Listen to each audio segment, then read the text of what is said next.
Trenton.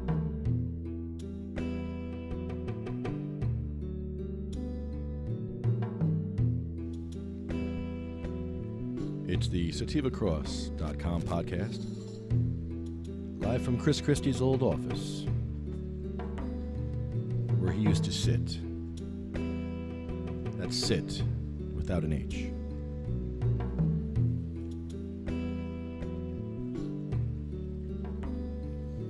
Governor Christie.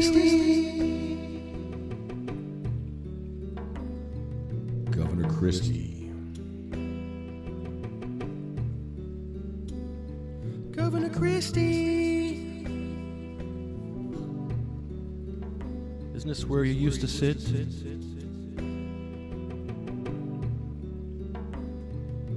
Governor Christie. We'll miss you when you're gone. Governor Christie. We'll have Phil Murphy to pick on. Don't worry. Governor Christie.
This is the Ignorance is No Excuse show, coming to you live from Trenton, New Jersey.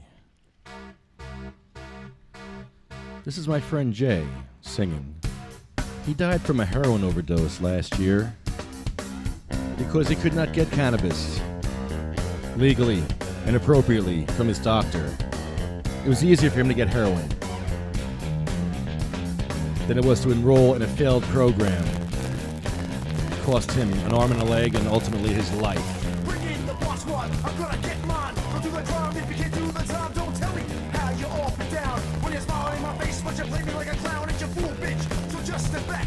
I'm mad dad when I come down straight. I thought you were my piece, but you play me out. Now I'm mad as hell, and I'm full of doubt. Who you wanna roll with? Who you wanna roll with? Lefty, let's roll. Who you wanna roll with? Who you wanna roll with?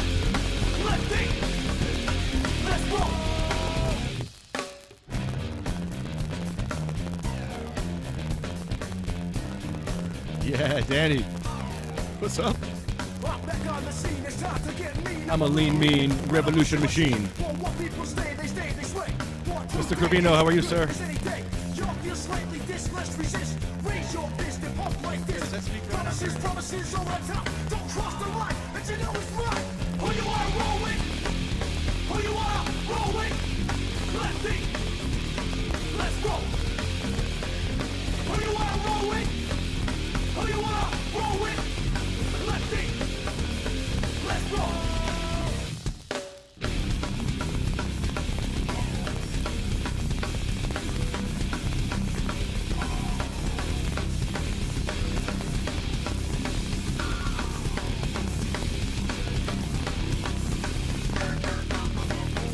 Who you wanna roll with? Who you wanna roll with? Lefty, let's roll. Who you wanna roll with? Who you wanna roll with? Lefty,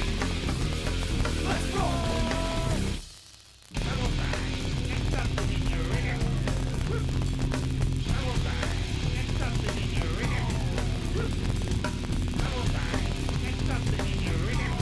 Who you wanna roll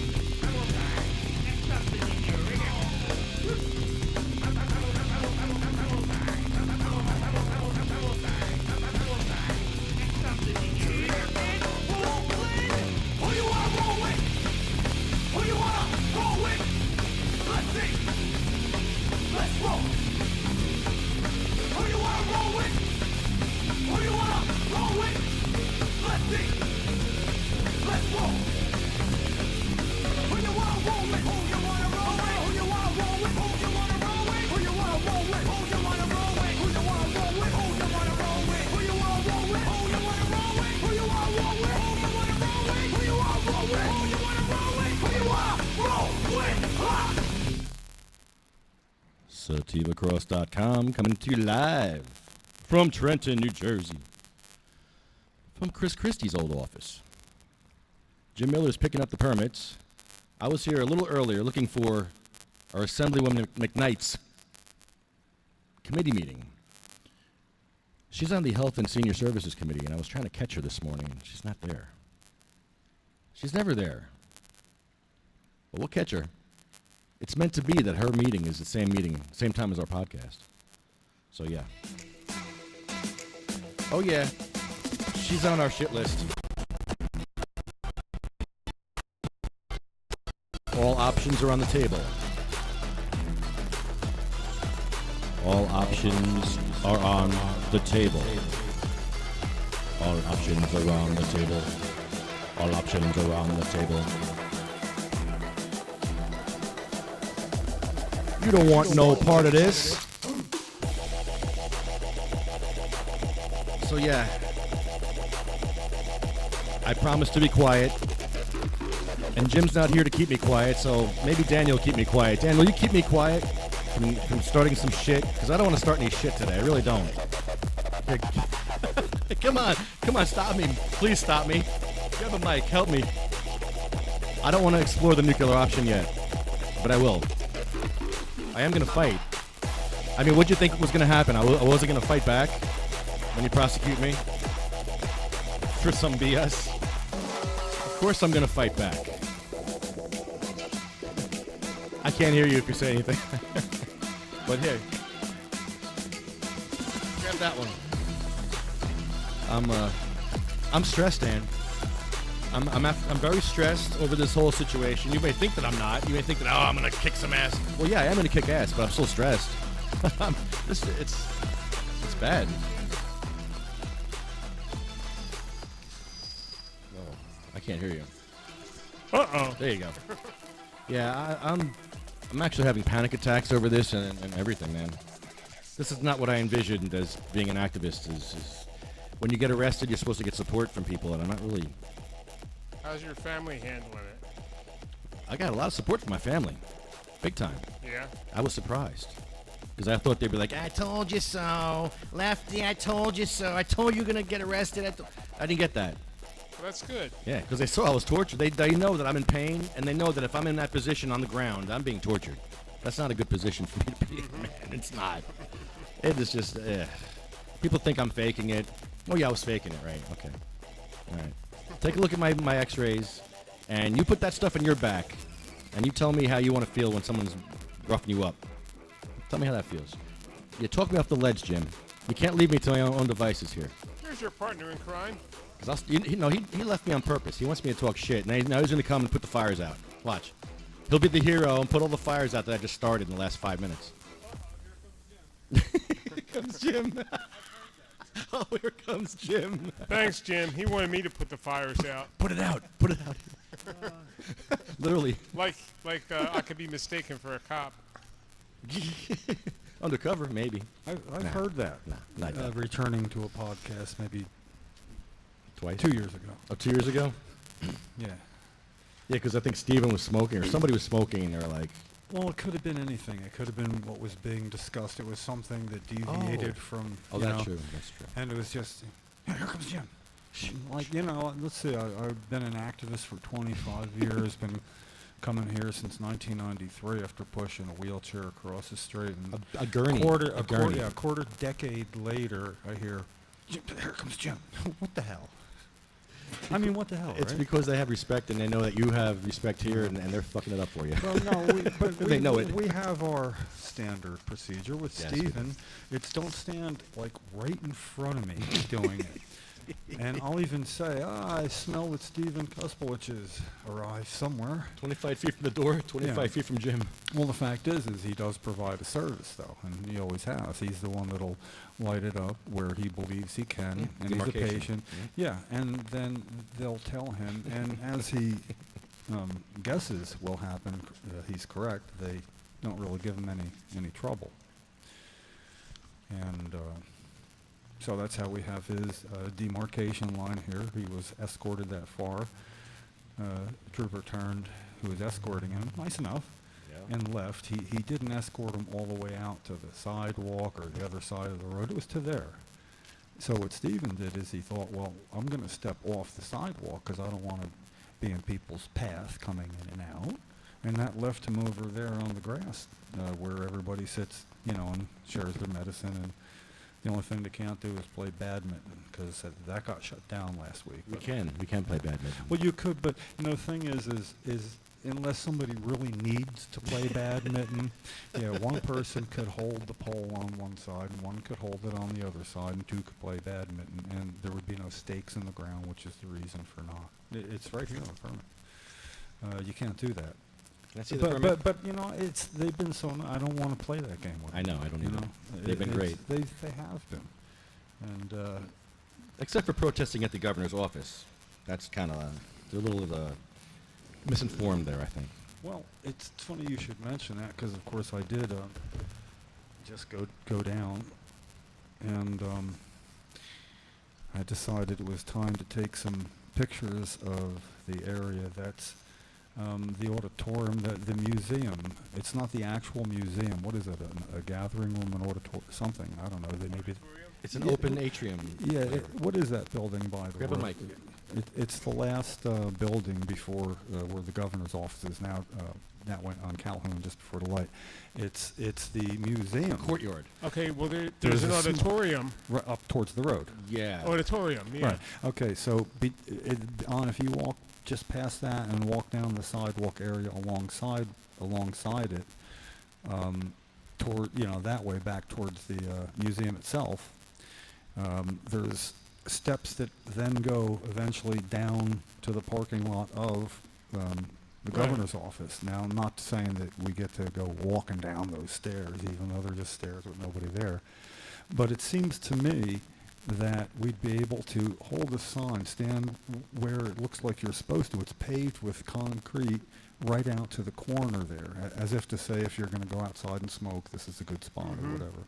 So it seems like it'd be a spot to openly medicate being a patient and to hold a sign over the side so that when the governor enters or exits, it will say something about cannabis being a great adjunct medicine. Cannabis lowers opiate use. Just cannabis lowers opiate use. Right. Something targeted so that it takes away his plausible deniability as the one who's the big advocate for, fighting addiction, and the national point man, in effect. Yeah. Who asked our president to declare a public health emergency national, and he did.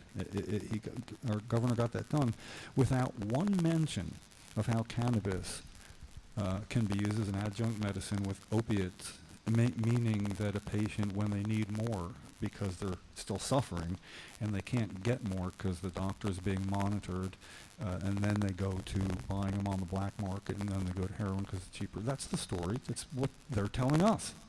We're saying we want to interrupt that then. So at that point, a doctor should be able to say, well, we do have a medical marijuana program, and the fact that you're being prescribed opiates allows you after 30 days to have cannabis. If you're going to go beyond 30 days of opiates for whatever, so how simple would that be, just based on that? You're countering one of their talking points. It would be so to the point, especially that the Medical Marijuana Advisory Board approved as an indication for entering the program, opiate abuse disorder. That's addiction. So if you're addicted, or you feel that you've been abusing opiates because you're being prescribed them, you could simply get cannabis. So there is something been recommended by experts. Whether or not it makes it past the final hurdle of Kathleen Bennett, the Commissioner of Health, okaying it remains to be seen. So what we need to do, the service we provide, is we do shine a light on things as best we can. We've talked about we need to do a podcast from the health department, if we can arrange that, to encourage the commissioner to act quickly. These petitions, 43 that were recommended, 43 separate petitions were recommended, many overlap, but nonetheless, the Commissioner of Health should already know if she's going to okay them or not. It's in the end of a 2-month public comment period now. When that period is over, I believe that starts the clock. She has no more than 6 months to say yes or no. That's the final hurdle. Why should she wait 6 months? When you're talking about fighting addiction, right now there are people that are being told they can't have a higher dosage of an opioid, and they are still in pain. And they don't want to be in pain. People do what it takes to not be in pain. Some are going to go mix it with alcohol. Some are going to buy it on the black market. But for those who buy it on the black market, as the health department says, they're the ones telling us that. So I was saying, well, if we believe what you say, and we do, then you should do this immediately, because if you wait 6 months, statistically speaking, some certain number of people you can extrapolate will die from addiction because it was 6 months too late. There is going to be a number, and if it's one, it's too many.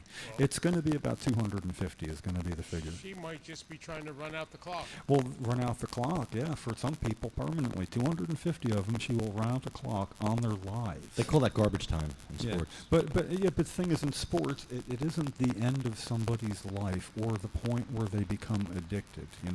It's when there's an emergency, you don't run out the clock on something that can help fight opiate addiction, and that is our number one health concern here.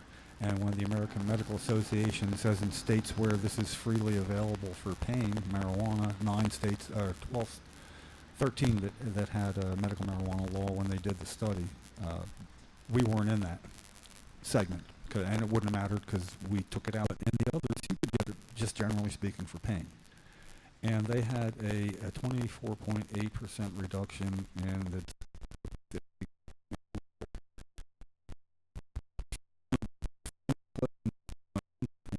for a second, that'll get out of your face. I can't help you. But anyway, the point being made, Just move over.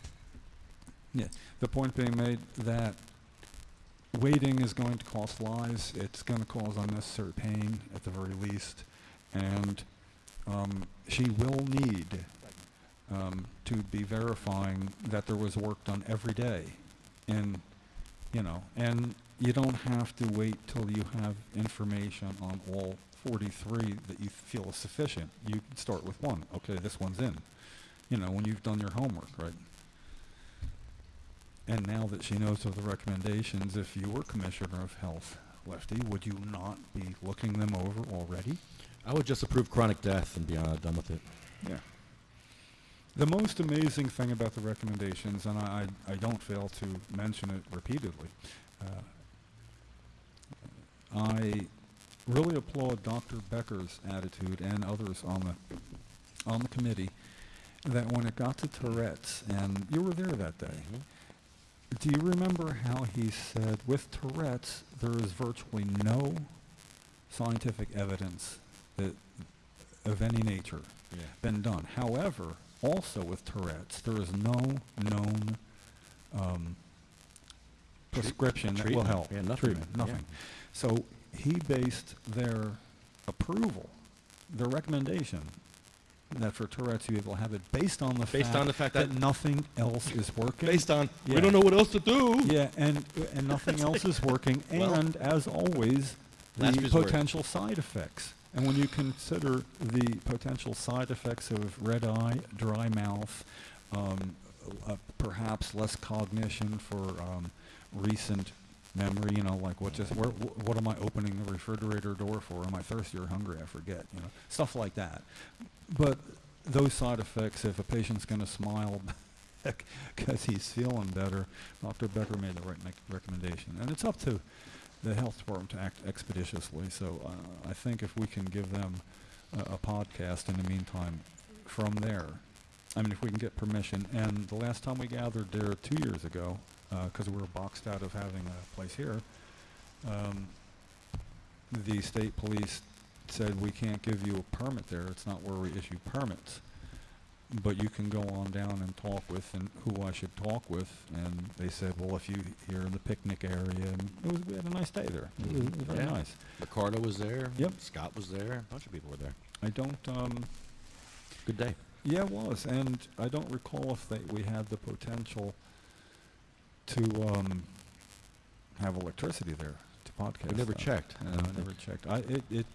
I don't think so, because it was pretty open, but there was a wall between us and there beyond where you'd. Well, we'll find out. We can always go there after the podcast and check it out. Yeah, it's not that far away. It's the round building. I do a lot of intel lately, so. Yeah. Well, it's the right way to do it. You start with the intel, and then you have a plan. And as far as gathering down at the governor's office, I made sure I got the face cover, which I have dozens of. But it does say, defines, be it resolved, blah, blah, blah. The state capitol grounds means the public grounds, walkways, plazas, driveways, and parking areas adjacent to the State House or State House Annex, or any of their ancillary structures, facilities, or components. I'm guessing where the governor's office is under that heading. So, that's just defining that. Then it says a person shall be allowed to distribute any written or printed materials, demonstrate, picket, make a speech, or hold a vigil or other. Just us, the vigil thing. Really, this is a lot because of being denied doing this on the anniversary of Cheryl's passing. So this is kind of the Cheryl statute. It was rewritten. You can do all that or hold a vigil or other ceremony, which our ceremony would be podcast, on state capitol complex grounds subject to these regulations. And then all the regulations. We could get that good parking space right out front, and you can podcast from there. And it doesn't matter if you have proper signage all the way up around your car and mine parked directly in front of it. Right.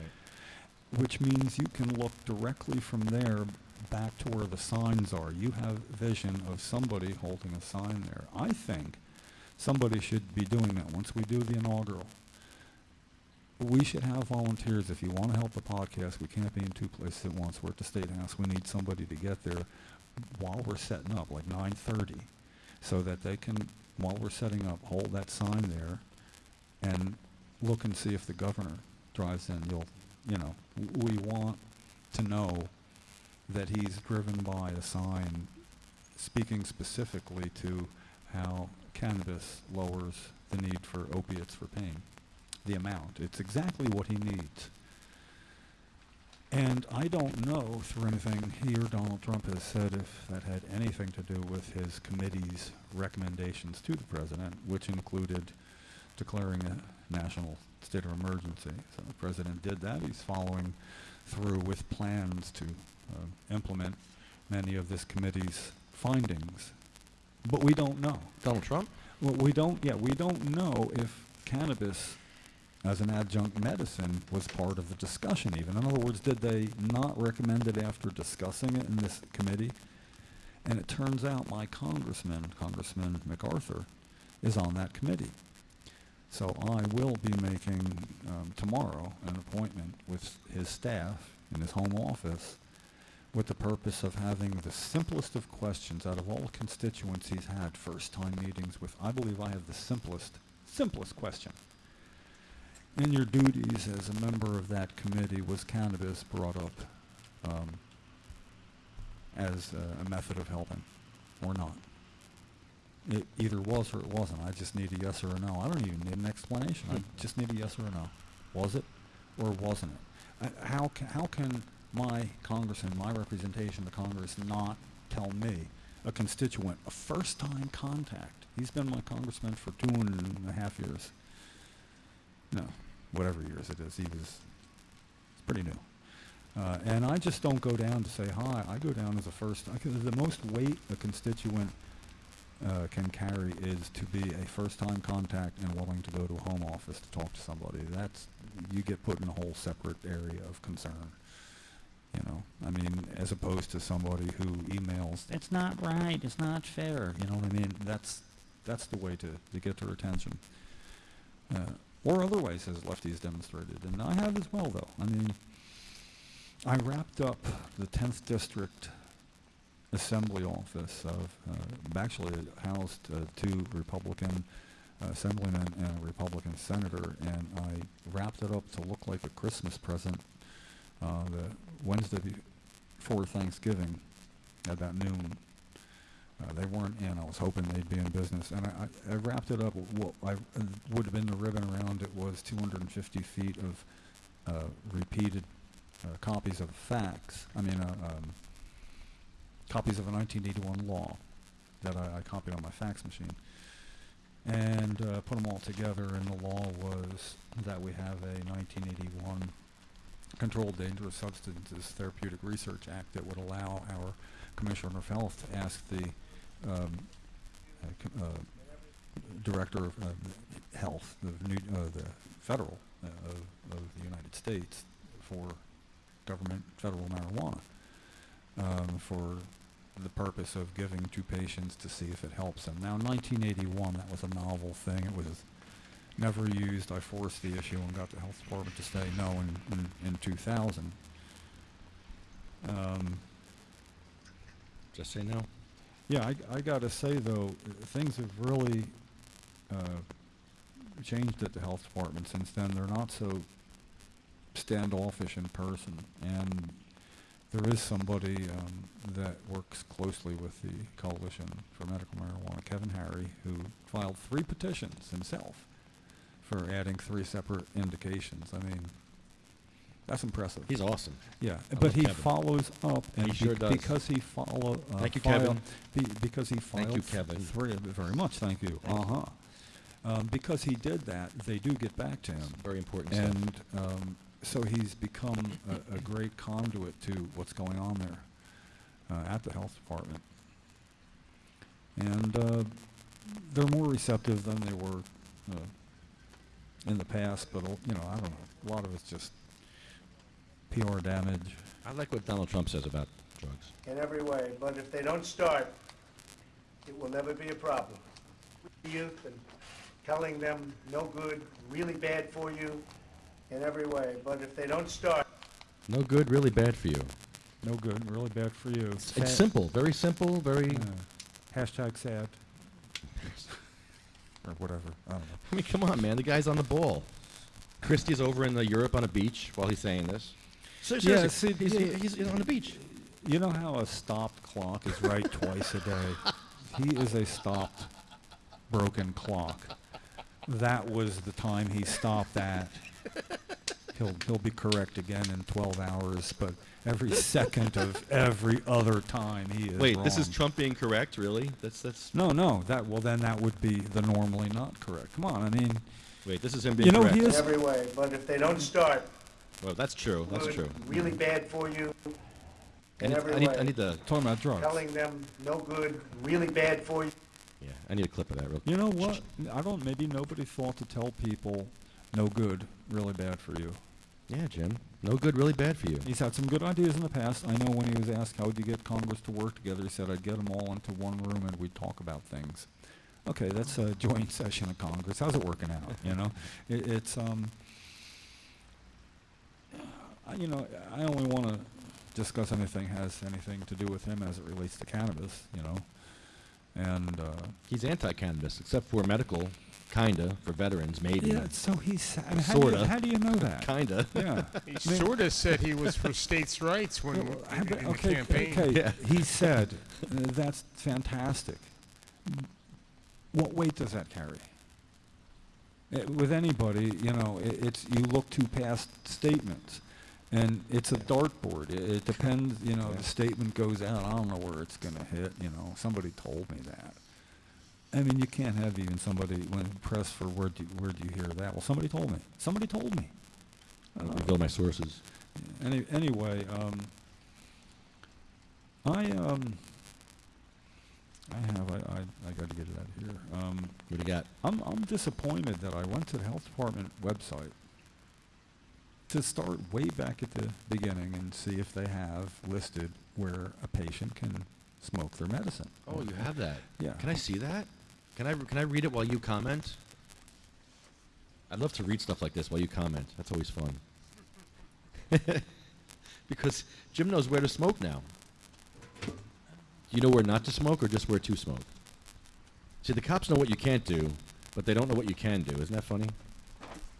Any training. The health department has a section there as soon as I can All right. find I it. can go up on the MMP, New Jersey. We'll look it up. We can actually call them if we really want to. They've been actually very helpful when I call them. Anytime I've called the MMP, they've put me through, helped me out. Within 5 minutes, I had my answers that I needed, and they're very good. Even with Michelle changing her name, you figure that would be a problem? She's training her name for months now, and she couldn't do it. They told her how to do it on here real quick. 5 minutes. All right, so... So I did get got lucky. it. It's short, and I thought that's good because it should be a simple, short explanation for a. Can I see? Can I read it? No, I'm going to read it. I'm going to read it to Come on, you. No, I want to read it. All right, to you read it. But I want to... All right. No, you can have it when I'm done. I'll comment then. Oh, that's what I'm saying. But you all want you to hear it, you know. Okay, this is the premise. Where will a qualifying patient be able to smoke medical marijuana? Just smoking, nothing else but smoking. Yeah, well, smoking is the hardest one to achieve because Right. smoking is regulated. I mean, oral products aren't regulated, so that's what you want. Right. You don't want usage because it would be ambiguous, so Okay. that's exactly it. So, I read this short thing because I can finally It's a short list. find out.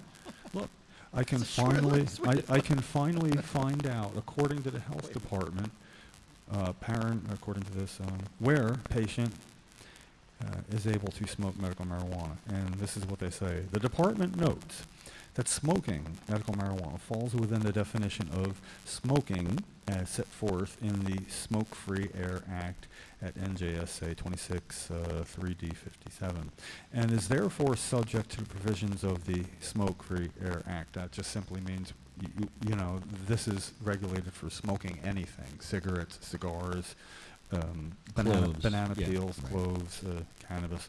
Okay, that sounds fair. Okay. I'm on board. So then here's the list. Patients may not. May not.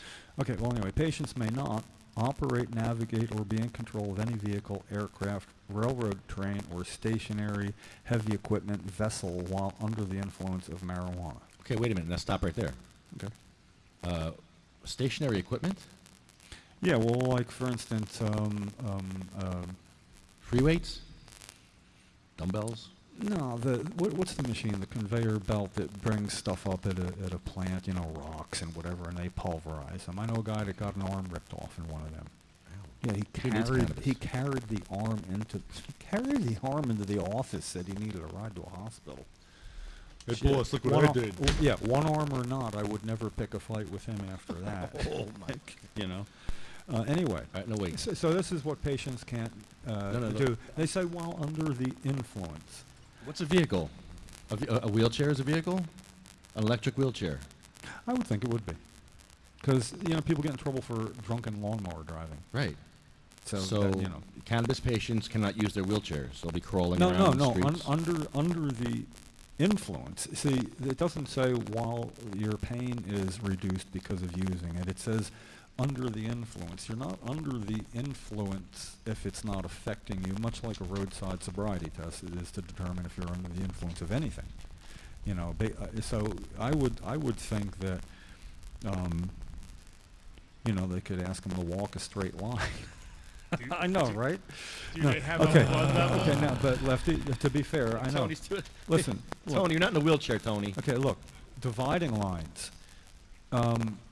Is there a problem with somebody ever having been charged with operating an electric wheelchair under the Let them go to influence? Linden and drive around Linden and see what happens. Okay, but has there ever been an influence? So what I'm saying is Not that yet. why would you spend any time pushing that line? And I don't like dividing lines either. I mean, no matter where you have a dividing line, even if we had to establish one, it would be hard. We would have a dividing line on what you can and can't say here. And somebody could make a good logical reason as to why not, and our answer would be because we say so and he's got the volume control there, which is the same way we get treated. But anyway, we're not done. After the patients may not section, there's one below it. Patients may not operate, navigate, or be in control of any vehicle, aircraft, or other trained or stationary heavy equipment vessels. Drones? While under the influence of marijuana. Drones? Now, here's the next section. Okay. Patients may not smoke medical marijuana on a school bus or public form of transportation, on a private vehicle unless the vehicle is not in operation, on any school grounds, in any correctional facility. Now, of course, on any school grounds has been changed according to law. For children, they can consume on school grounds. I know there's a problem still with that. At any public park or beach or at any recreation center, much where you can't smoke cigarettes. It's pretty much the same thing. So under their section on the Department of Health website where patients go for information, which should be the first place they go, right? Where will a qualifying patient be able to smoke medical marijuana? And the entire thing is where you may not. How do they square that without saying you may? Where? So We could call it. no, I like the idea of it may be a real big secret. I only want to know one person but I'll be acquiring a registration card myself for skeletal spasticity. Why am I clapping for that? Sorry, I'm very sorry I'm clapping for you. It sucks. It could be Still reflexive sucks. sympathetic I'm told as well. It could be that combined. But I've had my first and first visits, so I'm going away. And when I get my card, the first thing I'm going to do, without a card, because they're going to be my friends, I'm going to have to go there and pretty much do what you do there without a camera, and I'll have a suit and tie on because it won't be looking sharp. I'll be able to say, that's right, your game. That's right. And, whether it was a selfie or just a verbal record of how it happens, I'm going to need to know. I think it's going to be interesting because I could simply use what I see on their website and not do any of that. And you can imagine places I can. I mean, I could just walk over and somebody's smoking there. Hold these, and somebody complains, so here, they say this is their website. Shouldn't they be the ones to say? I mean, would a state policeman know more about this than them? No. We've proven that. Yeah. But I don't want you to do that.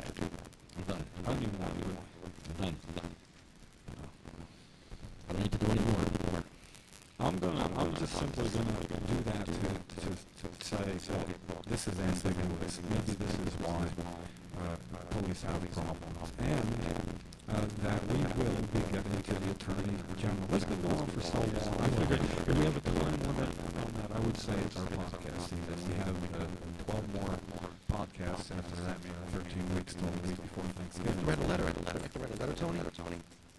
Let's write a letter on the podcast right now to whoever it was. That'd be boring as crap, wouldn't it? Stay tuned for that. I know we were going to do something else, but you want to see this. I'm going to put it in crayon. First of all, it's going to be crayon.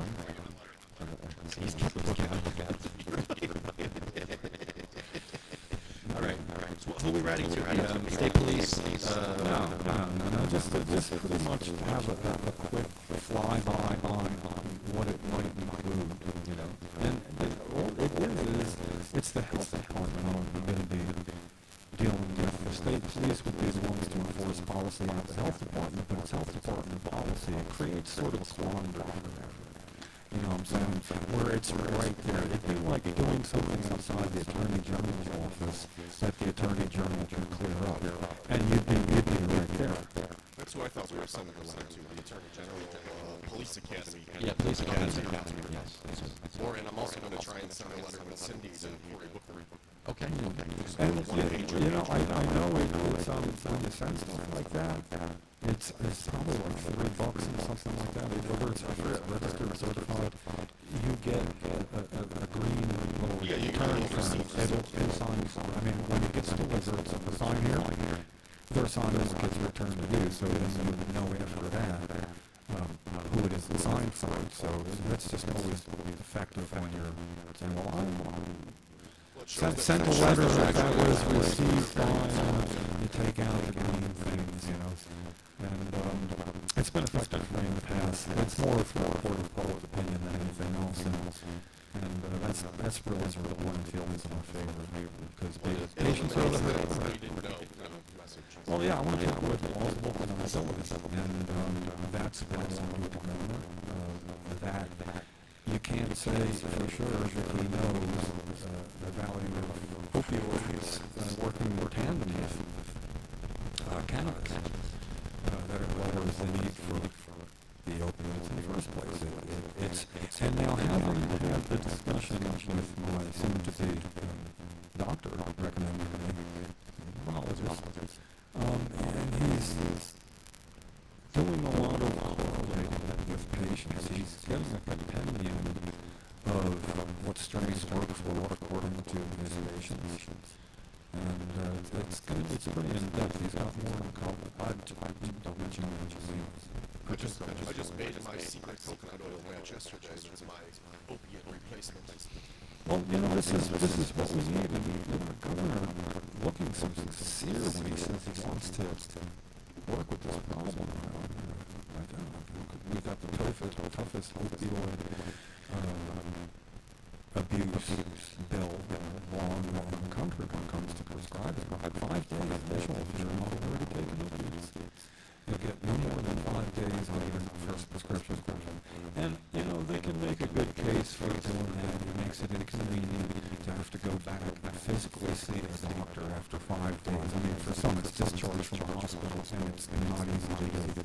For opiate-naive people that have just a brand new injury and have never taken any opiates before, they should absolutely, I think that is a very good reason. Right. It is reasonable. There's 30-day supply if you just hurt yourself.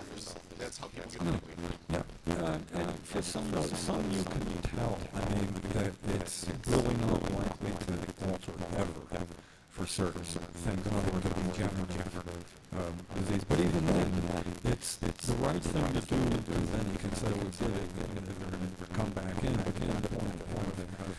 Should other options. I think 100 days if you come back. Why not for cameras and that? So that, and immediately for every injury. Any broken bone, anything, surgeries, anything that can have a nervous system. That would be Anything that cuts a nerve, essentially. Or is a broken bone like that, I think CBD is sort of start process immediately. You'll see a lot of chronic patients come out of injuries.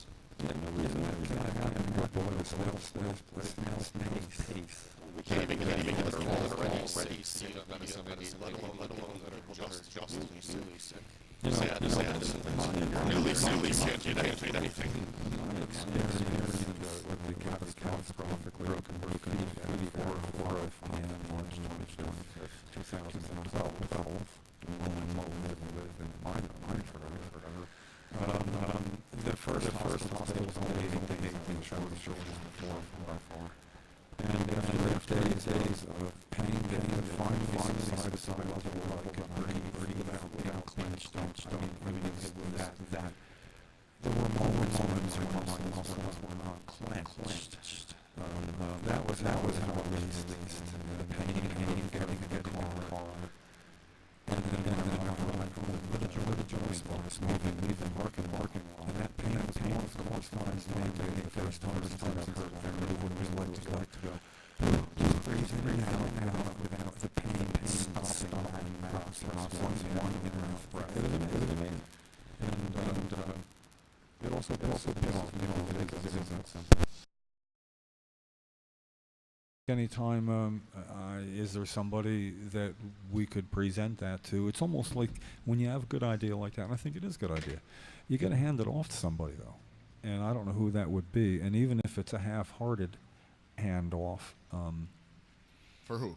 And for that this should be done, that, The letter I'm writing for Cory Booker, Cindy, I believe, is going to hand it to him, hopefully. Would that include what you were just saying about CBD instantly? I'm going to do a little one-page, quick to the point. Good enough. That's what I'm talking about. You're going to have it handed off in the strongest possible way with the greatest chance of success. I'm going to send it. I'm going to send it regular mail and email also. But if I have the opportunity for Cindy to actually hand it right to him, nice envelope, maybe nice paper, Well, that's it. See, that's you're doing. It'll be my thank you for Lefty being arrested outside his. Yeah, but also I would like to point out you demonstrate that is something that you would think would be simple to get people to do. What you're doing, you're writing a letter, you're writing something down that you've already pretty much thought out. You've got a great way of delivering it. If nothing comes of it, which is most likely, it isn't because you didn't do the simple things. I'll know that a story about opiates cannabis helping opiates in New Jersey is going to be at least read once at the federal level. That's all I can ask, right? Yeah, I mean, it's you've done your part too, and I'm finding this more true rather than less true as time goes by. We, when I say we, I don't mean everybody. I mean, create self-fulfilling prophecies. We say they're not going to do anything about it, so we don't present it to them. And then they don't do anything about it because they didn't have to say no. What do they say? You fail every time you don't try? Well, pretty much, but there's something to be gained in getting somebody to say no to something. When I petitioned and spent years with Cheryl to get the acting head of health, Dr. George DiFernando, to respond as to why they wouldn't be asking the federal Department of Health for the marijuana from Oxford, Mississippi, where it's legally grown. We have a law that allows our health department to do it. I forced them to respond that they weren't going to ask, and why. And now, that's not a failure that they responded no. The response was, it is the position of the Department of Health that there are acceptable alternatives in medicine for those who would use marijuana as medicine. That is the position of the Department of Health. Now, when the head of health says it's the position, it actually is the position. They're not just hijacking. It has some weight. It becomes position just by them saying it, whether it's in a form or not. It's like the position of Coalition for Medical Marijuana. I know what the positions are, and if I say it's a position, it is. So that being said, what our next step was simple. Do you know, Tony, that Cheryl didn't find any of the alternatives we tried acceptable. Now, they're telling us that there are acceptable alternatives. We wanted to know what would one of them be, because we want to know if Cheryl tried it. Now, how can you say we're not going to tell you what those alternatives are? In other words, yes, Cheryl, there are alternatives for you, but nah, we're not going to tell you what they are. How do you do that? Something That's- might help you, but we won't tell you what it is. No, I said there are acceptable alternatives. It is their opinion. There are acceptable alternatives. I simply want to know what are those acceptable alternatives. Because Cheryl finds them unacceptable. Some, the MS Society might find unacceptable. And you must know something she doesn't. You're the Department of Health that knows something about her care, something that would be acceptable for her, and now you're saying you won't tell her. If you follow me, getting somebody to say no can cause a pain in their ass at a later date. So with Cory Booker, it's not something that's going to be said no to. It will get considered. I believe it will. And whether it's something that can be added in some way to anything he's doing in the future, it's on his desk, man. Good for you. I mean, that's worth it. Well, if we get it there, it'll get mailed there nonetheless. But. It'll get mailed there. Cindy will give it to him. I found him to be pretty personable, I've met him once before. and his aides are as well. And I tend to believe that if Charles Booker is his constituent relations guy, Charles seems to be a straight up guy. He's interested in connecting with people, especially in New Jersey. Kind of like you said, he's a senator from New Jersey. You get the point, constituent of mine. You hear that all the time. I would say I literally am one of his constituents, so I Yeah, figure well, exactly. it makes sense, right? Well, yeah, he's speaking to the country when voted for him. when he speaks of this, So that's taking part. It all starts with that taking part. It starts with the phone call. What the easiest entry into taking part is I try to tell people, call your assembly person, your senator, whatever. Most have an answering machine. And if you call at 4:30 a.m., you don't have to talk to anybody. Have some thumbnail points you want to relate. Leave a message. You're going to be put into a certain box for or against marijuana. You'll be put into a category. But you can ask for a response to something and say, I look forward to your response, and you cause them to do work.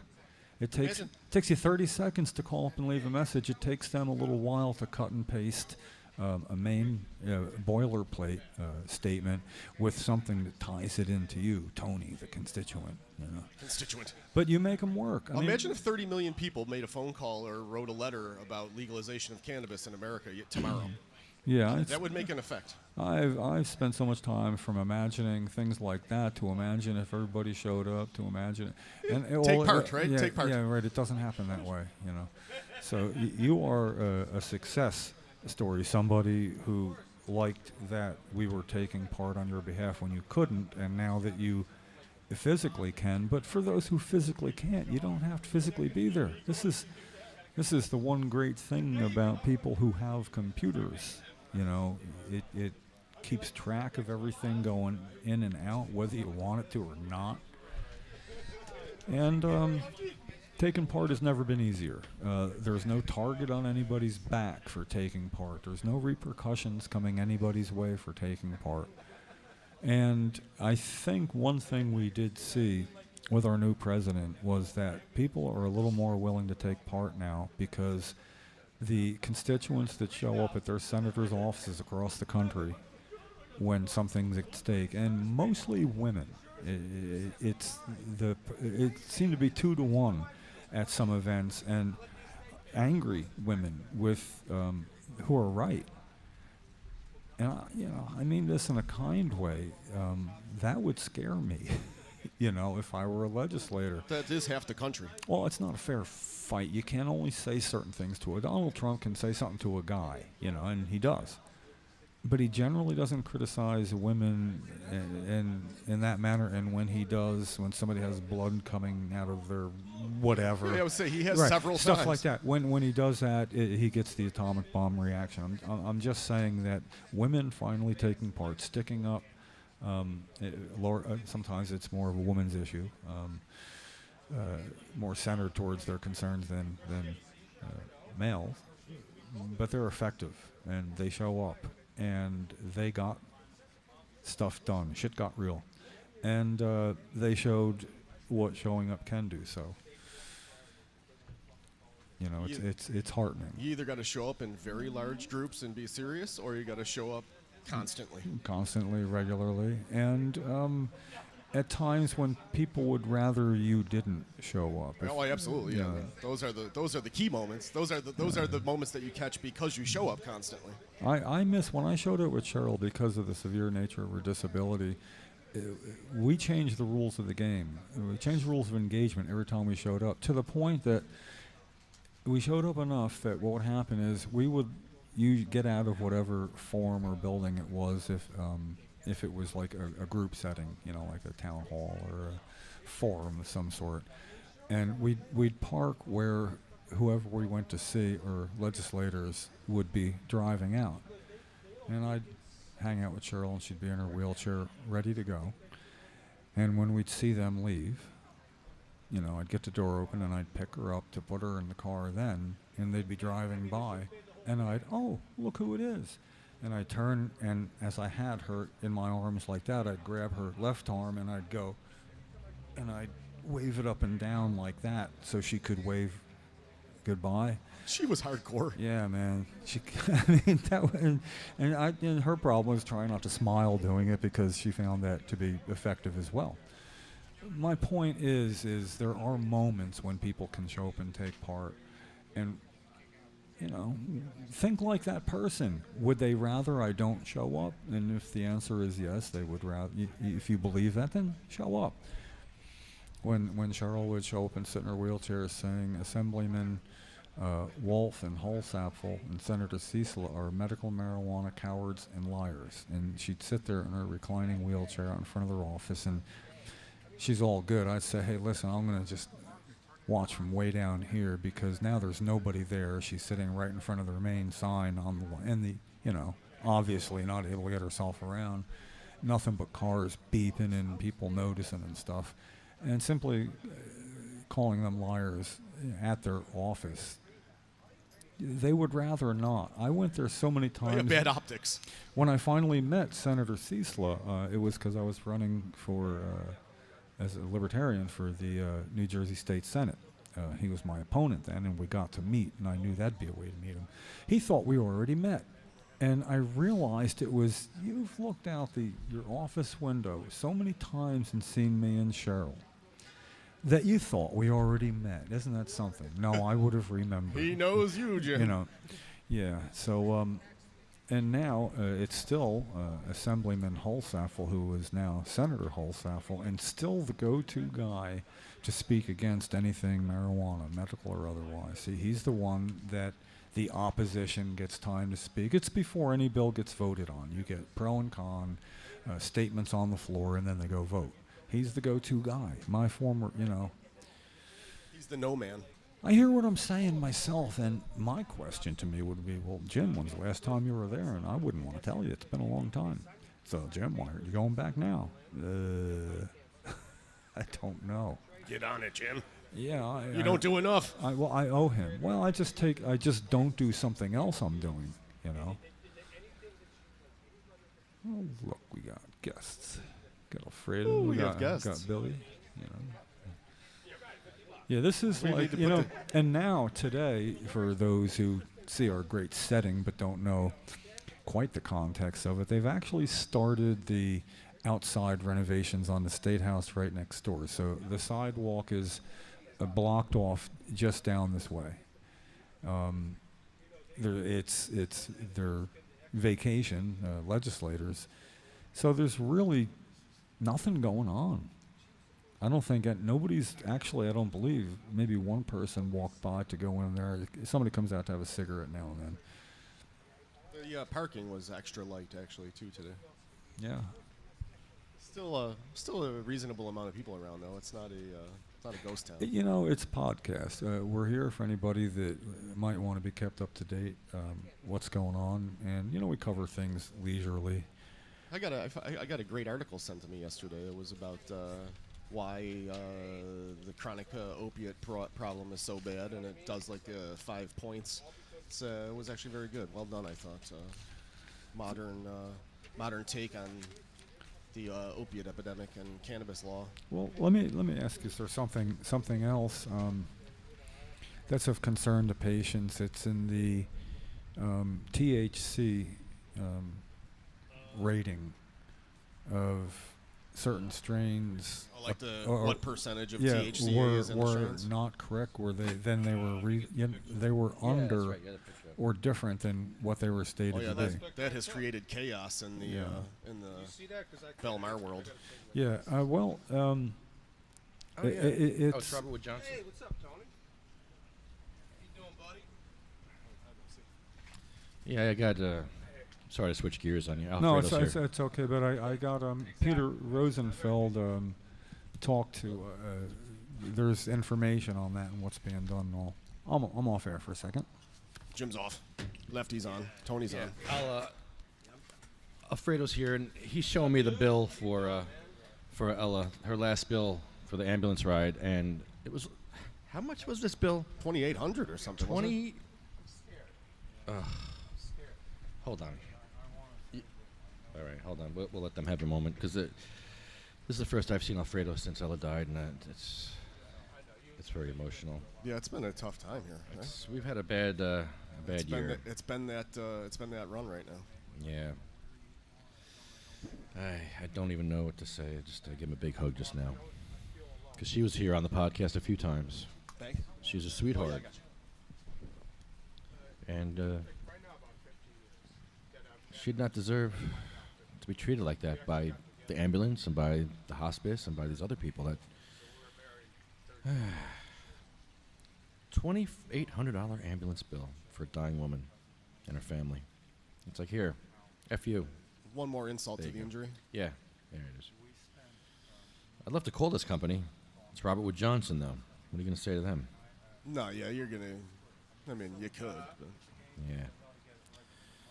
Here it's I am. gonna be some $9 an hour person that answers the phone that you're gonna harass. You know. Yeah, here I am talking about my ambulance ride for $250, and my insurance is paying for 90% of that. What do you think the dollar per mile is on that? On mine? It was literally around a block. We should do the math on that someday. It was the same building, so... I'll walk it off. How many steps per steps. dollar? Yeah. Probably $100 per step. You saw it had No, really, no. About oh 10 no, no bucks. per step. 10 No, yeah, not $10 per per yeah. step. That's scary. I think we have enough cones that you could actually put a cone down for each step around the corner there. Yeah. That's how you should pay for it. You should sell the autographed cones to pay for the ambulance ride. Yeah. Hint, hint. Let's, why don't we get Alfredo to have a seat here? Why don't you have a seat, guys? Have a seat, guys. Come on. Let's talk about it. Yeah, come on, have a seat. We're just, Well, you know, I like to listen to Jim, and he likes to talk. me too. I love listening to Jim. Hey, wait a minute. Was that Dick? Okay. I just don't. It's been a while, man. It's been a long time. Let me Yeah. get rid of these. Alfredo Santos in the house. Yes. Alfredo's been here a lot over the Yeah, years yeah. with Ella. Yeah, and giving us now another reason when we have our Ode to Remembrance, another name on the list. And so we have and continue to mourn Alfredo's loss of his wife, cancer. What a sweet woman, man. Yeah. Oh, my God. I don't know if I'm ready to talk on the air. No, Yeah, we don't have to talk well, about it. you can just sit there, but you can hear us better. And you know, basically, we just wanted to acknowledge that, and then we go back to doing what we do. Yeah. You know. Awesome, thanks. But I wanted to make sure you know that it was a blow, and but it's why we do what we do. It's why what we do is important. And you know, I mean, I suffered being alone all at once in June of 2003. And it just becomes important what I've done since then to me, because I know it affects other people, you know. So we're here now. We're just weekly pain in the ass, man. Tell me, it seems like a while, right? You've been at podcasts over the years. I mean, Yeah, I've been coming around, not as much as I would have liked to. no, but you were probably there the first year for sure. Oh, I yeah. mean, you A know. lot. Yeah, So yeah. you've seen, I hope, an evolution. Although the wheels always fall off multiple times during our podcast, But I think that's part of the Don't look at me. endearment Stop looking at me when you say that, that. that people, Damn it. people have. Yeah, but look what you have to. Yeah, but I don't see anybody else not. What do you expect? What did you think was going to happen? No, and for me, At you all the time, for me as well, like Alfred says, yeah, I like to listen and Jim likes to talk. It's like, okay, that's my strong suit and my weak suit, but I sense dead air, and But not that I don't talk. You just make a lot of sense. yeah, Yeah, you put it together well for us, yeah, sometimes coherently. We need that. So I didn't realize the state house is all boarded up and all that. I heard you were going to Yeah. start, but I was hoping that it wouldn't. I guess. Yeah, it took them long enough. Yeah. We're waiting. We could have been down there until last week. Yeah, we could have. Oh, they just put all this up now. Yeah. Yeah, they just put ready this for is the winter. this is new this week. Yeah. So now they're going to hold it up through the winter Yeah. because it's going to snow. Now they're going to start working on it. Idiots. Yeah. So now you got to go all the way down. The new office is right before the light there at Okay. Calhoun. It's the big building to the left, right at the light. That's where the governor, his staff, and the administration offices are now. And it's right next to the museum, so we did one podcast right from Lefty's vehicle, right out there when we couldn't podcast here. Right. Now, that wasn't with speakers broadcasting, but it was, you could see walking by that it was a podcast by the signage and all. We got quite a few people to stop and guests and take part. It was actually kind of nice. So we're going to maybe do that down at the end of the block one Thursday at least. Nice. And the governor drives in there, and even during that podcast or on another particular day, I'm going to spend some time where I have an opiate can help. An opiate crisis can be helped by cannabis, and hand that information according to the permit that I picked up today. I have the right to do that, judging by the definition of capital grounds that would come under that heading now. It's an adjacent area. So I want to get that done. I feel the clock ticking, Lefty. We've got 12 more podcasts after this, and we're done. We're done. It's a career. I think I have 3. Well, I'm not saying I wouldn't attend podcasts, and I'll certainly, if somebody has something going on, take part if I can. But yeah, I'm leaving the regularity behind on this year. I'm 65. It seems like the time to sort of take myself out of play a little bit, They did introduce cannabis legalization in New Jersey a month ago, so Yeah. you're at a spot where maybe there's a little Well, something. The reason also is I go back and I look occasionally at 4 years ago, January, when our governor was going to begin his second term. And he was coming out of his office. Jim Price and I waited right there. It was one pomp and ceremony walking out. It looked like a wedding going up the little very specific steps involved. And I did say to him, as you can see in a 16-second video Jim Price took, when he walked by, it was silent because they were the first people he passed, and the only other people where we were camera crews, and they were just recording. When I said to him, at about the distance we are apart now, like maybe 3.5 feet, that no, Governor, we are not done improving our medical marijuana law, not by a long shot. So it was like throwing down his last term. Now, to have been part of an ongoing demonstration from later on that year, beginning then, all the way through now. This is our 3rd year as a podcast, and the year before Jenny started doing her thing. That's what the podcast, we began doing that. So it seems fitting, going through this Thanksgiving, his replacement will have been elected by our last podcast. We'll know who the next governor is going to be. It'll be on the 16th of January. That's it. My whole 3-year podcast career would be fittingly over them. And it'll be, it'll be a 99th podcast the week before Thanksgiving, so we're going to have to figure out a place to do 100th somewhere, you know. One celebratory last of the year one. Well, we were actually thinking, depending on what we were thinking of doing on Thanksgiving, because I could, this is my first Thanksgiving without my mom, and we always ate at her house. I mean, no matter what, and even when my better half was having her Thanksgiving dinner, it would be 2 in a row. I'd go to Mom's and then I'd go to Kathy's. And I'm not looking forward to the adjustment, specifically, and I'm thinking that'd be a way to get around it. We're actually considering doing our 100th podcast on Thanksgiving. I asked him. Our last one. I asked when I got down there, can we even get a permit because it's a holiday. There's going to be nobody here. But it's sort of like, well, then I guess I wouldn't need a permit. I was say maybe you don't need a permit. Yeah, right. I mean, you want to rest. Don't bother nobody. Yeah, but it would then still be our 100th podcast. But beyond that, I like the idea of having a couple of turkeys delivered. Turkey dinner, people have that service, they'll deliver it. A feast. Yeah. A podcast feast. Yeah. And now Thanksgiving. What would happen would be, I know everybody else is going to have something to do, so it's not necessarily for our friends. It's just for somebody going by, see a sign, free turkey dinner.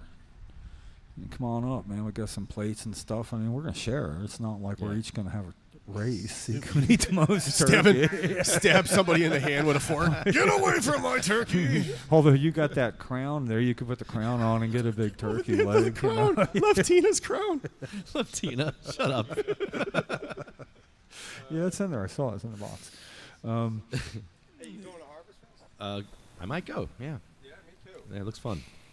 Had fun last year. I make it back from Portugal on time. I'm going to go. Did you all go last year? Yeah. Did you?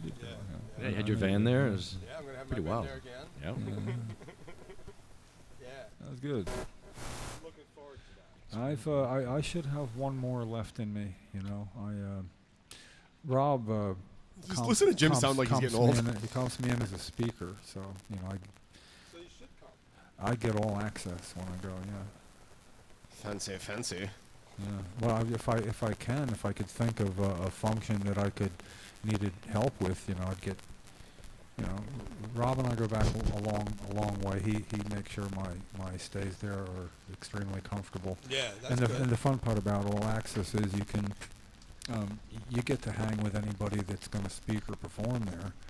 And when people like George Clinton or Richie Havens were there, it's kind of fun. Like I got to smoke a little bowl of Richie Havens, the opening act at Woodstock. I mean, where else is that going to ever happen? It's a great event because I like it a lot. There's no drama anywhere. There really isn't. There's no drama anywhere. Is it still? Oh, it should be. There's a pretty self-governing policy that fairly works. The only time I had any problem there was somebody that had like a car radio or something really loud, and it was like 5:30 a.m., 6. It was already dawn, but night, day.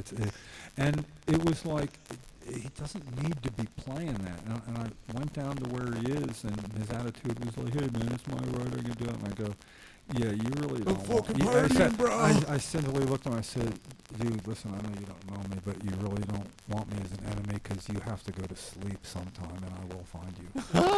and I left, and the music was off by the time I got back. I said it nicely. I mean, it wasn't a threat. It was just sort of like, no, that's not how we are here. Well, last year, the bands were playing at 5:30 in the morning. No, right, no, that's different. You're right. Actually, If the stage is still raging, then people can keep raging. Well, the point well taken. great. It That may actually have been more like 8 a.m. and I was done at 5 a.m. It seemed really, early, but it is. It's just I don't know. It's also the one place where older guys actually get treated with a little more respect at that festival than pretty much anywhere else. And it has to do with, somebody, "Hey man, like, when did you start smoking pot?" I go, 1970. "Holy crap, my granddad was born that year," or whatever. And I'm like, "My granddad was born, holy crap." Holy crap, whatever. It's something, young granddad. But, He's as old as Willie. yeah, it's not derision you're met with, it's somewhat respect, Yeah. I hear that, man. I see the same thing. You know, Yeah. like even though a lot of times people think I'm a cop. Yeah. You know, it's pretty funny. But now with the long hair, it's a little different. Is that why you grew your hair? No, He's undercover. I grow with the donut. they told them to down at the It's a real station. pain in the ass. I hate long hair. It's a pain in the ass. He wasn't passing. Get more drug bust that way. I'm just kidding. No, Stay away from me, copper. I drive like an old man, you know. Cops should be pulling people over to drive like old men because they're all smoking weed. Yeah. Better than all them farmies Uncle Sam was giving him. You know what I say about, I sum it up to well, my better half, that it doesn't matter what the speed limit is. If you're on a 2-lane road and there's nobody in front of you and there's 10 cars behind you, it's you. Oh yeah, definitely. It's you. I don't hold people up. You know, no, I know that, but it's sort of like, well, it's a 50 mile an hour, it doesn't matter. It's a 45 and I'm going, doesn't matter. Going down Route 72 to Long Beach Island fairly regularly at times. Is that a 2-lane road or one? It's a 2-lane road. I forget. I mean, well, when I say two, I mean it's 2 lane. It's a it's a 1 lane each way Okay, road. okay, so So you're going to do your fair share of passing because there's points where there's no cars, but it's not 55. It's 65 to 70, and if you ride by an officer, he's not going to pull out at 65. He's not going to do it. I mean, you could actually say you're profiling or something. Have you ever written a ticket for 65? I mean, wow. Only when you bargain them down. I had a county truck pull pass me on Great Road yesterday. That's a little embarrassing, isn't it? I was doing the speed limit's 50. I was doing 55. I'm messing with you. And you this know that. guy passed me Yeah. with the county truck with a boom. Well, yeah. Well, Okay. I just kept doing my 55. I caught up with him at every light, you know. that's what ends up happening, And when I go to Tom's River, and that's, well, again, I used to go there every week to see my mom, and I still do. I go see my stepdad and my brother since mom died a month before last. And there's 2 points during going there where the red light isn't really a red light. Like there's a entry into a senior citizens development where you can then turn and go right back out where they exit. You can cut across before the gatehouse. So when somebody does like a really reckless passing, and that's coming up, and the light goes red when it's supposed to, it's like a great day for me because I ride around slow. I open up the window and I point and go, hi, and I pull out real slow, and he may come up and pass me again, but it's sort of like, Anyway, cannabis. Cannabis. I used to drive my And micro- usually it has to do with cannabis there. I used to drive my microbus down Route 70 from Cherry Hill out towards Brick. So- Microbus. Yeah, I had a 63 microbus. Wow. And I would do like 35, and it was 2-lane, no passing all the way down Route 70. So every once in a while there would be enough clearing that like 12 cars would pass, and like it'd be like peace sign, finger, peace sign, finger. Half a peace sign, Yeah, whole half a peace sign, whole peace sign, half a peace sign, whole peace sign. 2 halves make a whole. Yeah, for real. Yeah. I got a total of 32 and a half peace signs today. Well, technically giving somebody the finger is against some sort of law. I missed mine. It really is. You know, it's against the law to. But yeah, I heard they're doing To like do an that. electric version. Yeah, I had to hear that. Yeah, well, the car that I used to ride and work with, a pickup truck, 3 in the front, and when we realized you giving the finger is actually against the law in public, it's something. Like a distraction, so we distracting a driver we or wanted something. to come up with it. It doesn't matter if they know what it means or not. We do. So instead of doing this, we decided on this. This is the same thing as giving the finger. Yeah, that's not distracting. Yeah, right. But then when somebody cuts in front of you and the guy would beep the horn, he'd look over and 3 people would be going like that at you with really angry looks. It was just sort of like, we know that means that. Again, you see, this is the creativity of 3 pot smokers too.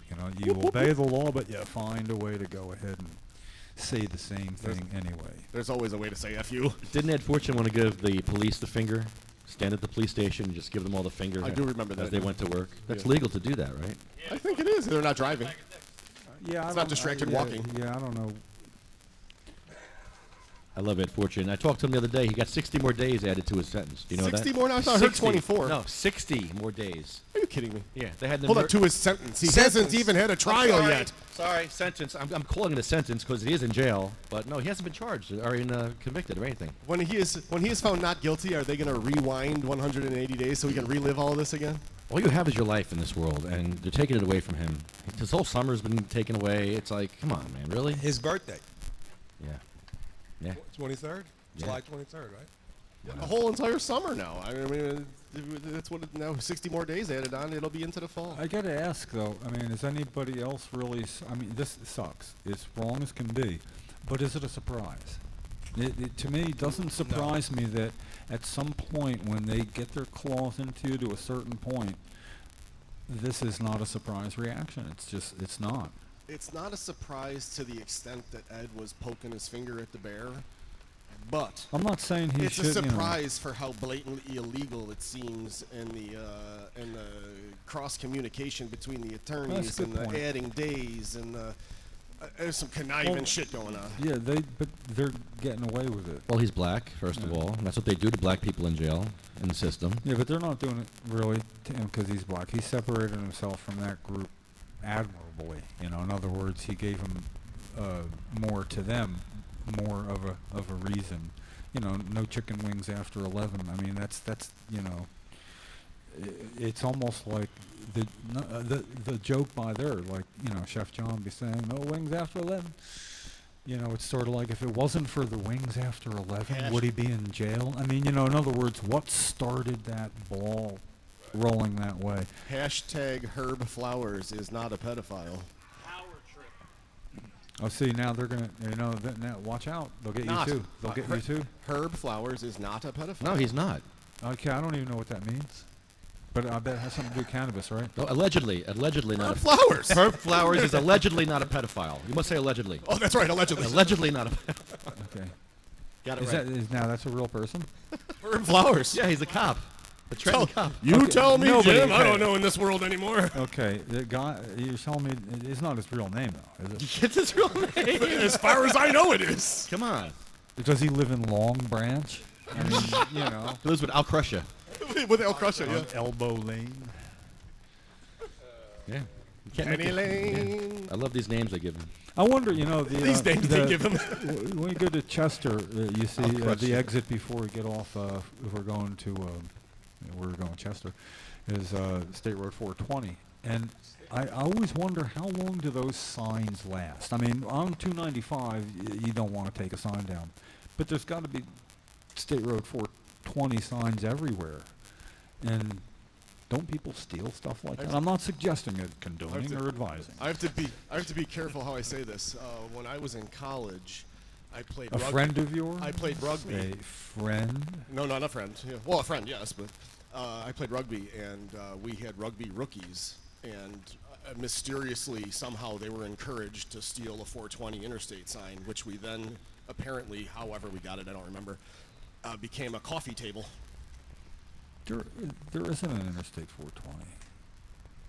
Maybe it was a Maybe state it's route state- 420. yeah, state- I don't yeah, know. some- It was a but that's 420. that's what I'm talking. That's what I'm saying. Yeah, we had one. We had one at the rugby house. I'm not saying I would want one. Route 31 used to be Route 69. They changed it just for that reason. I don't get it.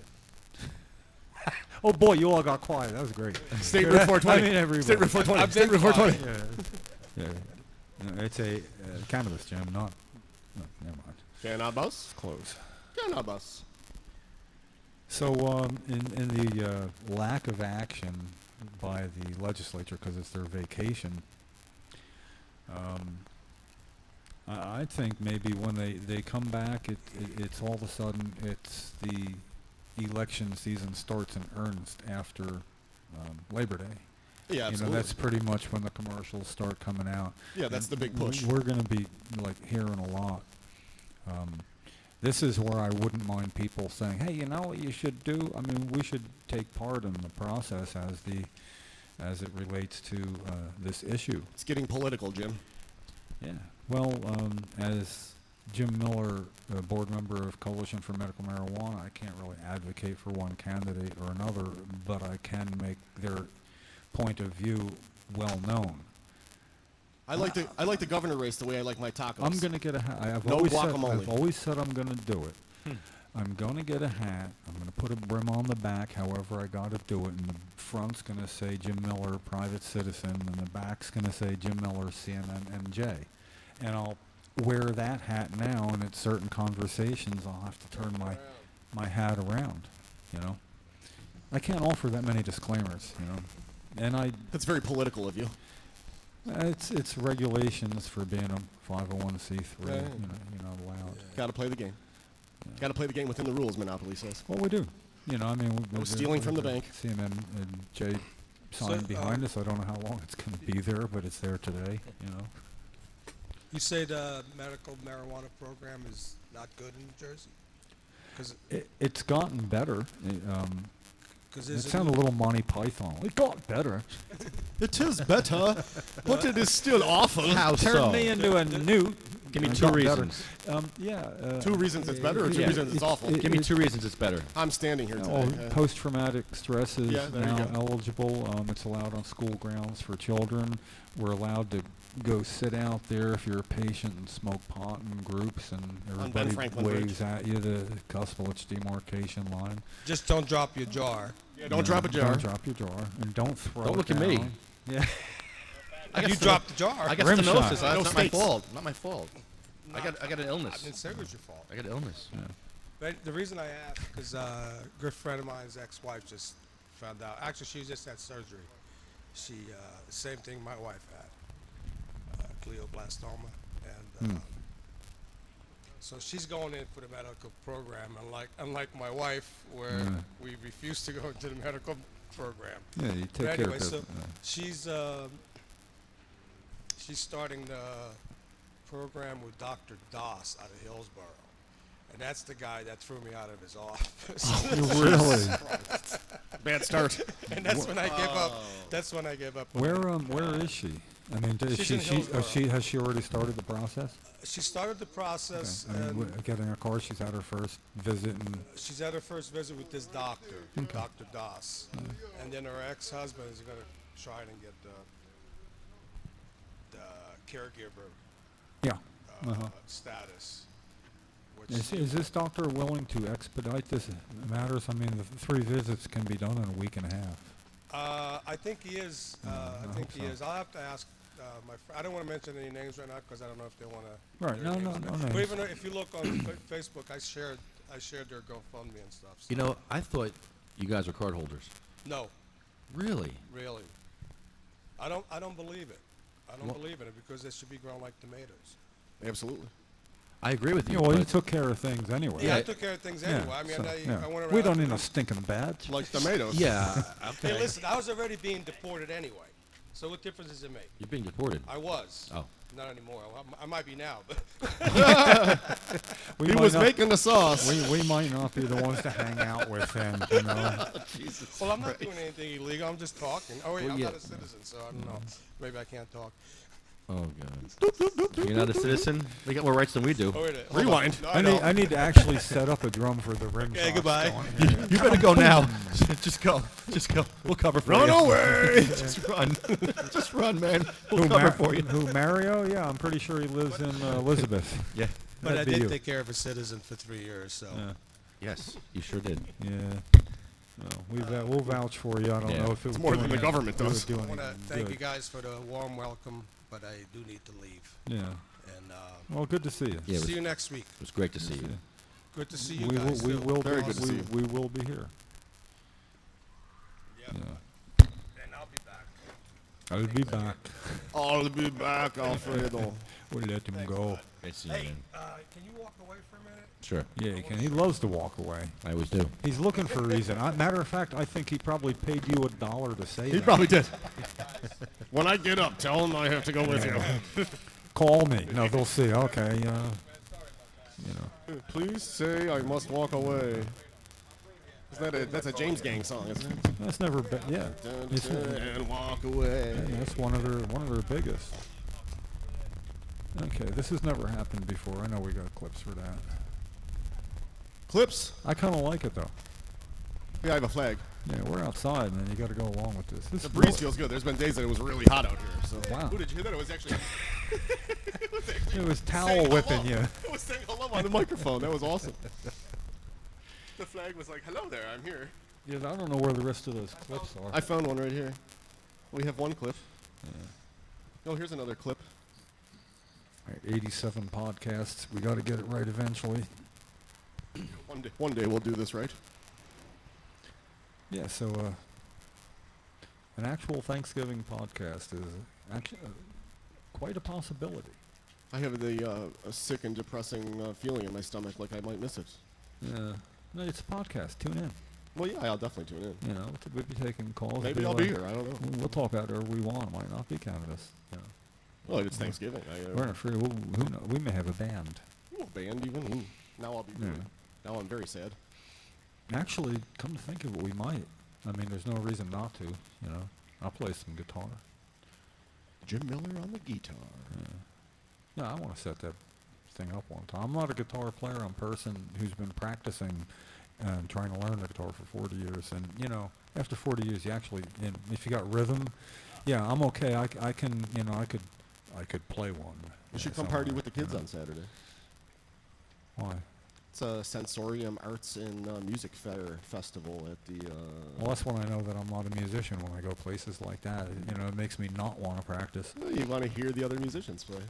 You know, thing is, it's amazing to be able to have a computer and get any song you want up a backtrack where the lead guitar part is not in it. They somebody very professionally recreates the entire song, and then you play the lead guitar. And then there's people who teach you how to play that specific song in many different ways. You know, tablets or just look at my hands. You know, and you know, if you have the time to do that, it's not like, if anything, there could be a part that's all of 5 seconds long, and I can just play the same 5 seconds over and over till it's stuck in my head. It only takes like 2 minutes. And then I can turn and I can hear it and basically cover over what I'm hearing. You know, so my learning quotient's really increased incredibly in the last couple of years. I believe this is why you have more and more great musicians coming up now as children and young adults that are getting better and better and better. It seems there's more access. Well, my brother's coming back from Canada again for a few weeks. It's a matter of here's 3 or 4 songs I think we'd be good at because we play together. And instead of getting together, I mean, when we get together, he's worked on his, I've worked on mine. We sit down and it kind of clicks right off. It's a lot of fun. Because you're working off the same material. Yeah, right, exactly. So we're going to add a bass and a drummer for people who only need a beat. Sly and the Family Stone. I don't know what it is. I got a musical. You're retiring relationship from podcasting, but you're going to start the Jim Miller Band. Yeah, I'll come play somebody else's podcast. Nice. I've always thought it'd be the Jim Miller Band. Yeah, he's like, yes. It would be good to get the echo going out here. It's going to be closed. It's a state holiday. I would think on a state holiday, if there's no complaints from anybody, we'd play as loud as we want. Right here. Could we get the Jim Miller Band with special guest Steve Miller? That'd be kind of cool, except for I don't think he'd come. Well, you're not related? No. I wouldn't mind. I probably know a couple other people who aren't doing anything special on Thanksgiving. It would be kind of cool to have a Thanksgiving turkey and jam session. Turkey and jam, nice. That's a good name. I like that. We have T-shirts. It's the turkey and jam. I don't know. So, yeah, we'll get more active in 2 weeks. Bustling. Yeah, people are going to be watching us, giving a crap what we do, and are we too loud, or what are they smoking there at the table, you know? I don't know. I don't see nothing. Yeah, I don't see that.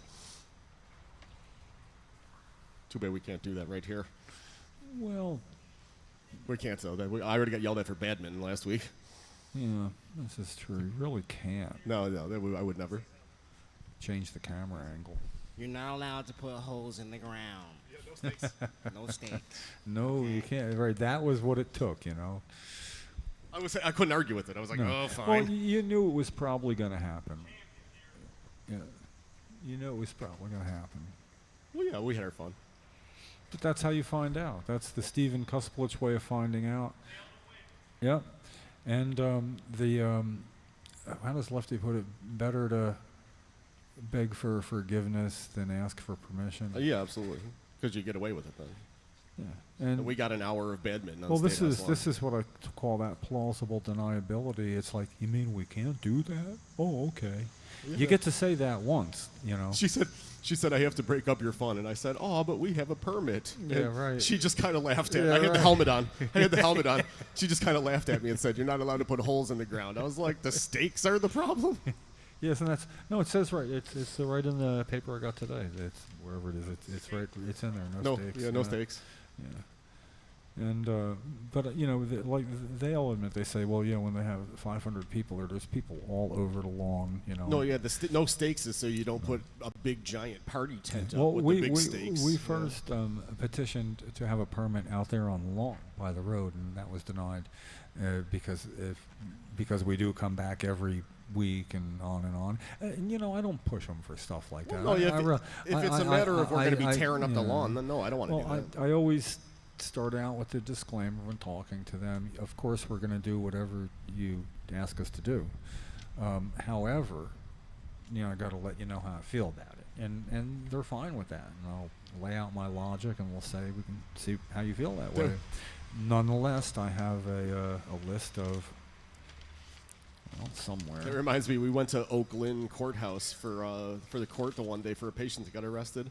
And there was like 20 of us or something, 12 of us. And the officer says, who's in charge here? And I said, do you have a gun? And he said, yes. I said, you are, sir. You certainly are. If you're going to shoot me for lighting this joint, I'm going to go away. Actually, the short version I could have used a couple times. I never thought to say that when they'd come out and go, who's in charge here? Simply saying, well, you are. You are. You would have, that would have been. I'm not carrying a weapon. The Clips did that. That was your idea. Yeah, that's actually working like a sail with the wind going that way. If we're going to do that, we're going to have to bungee cord over there, too. I can't believe that it actually said hello on the microphone. That was pretty wild. Yeah. We couldn't repeat that again if we tried.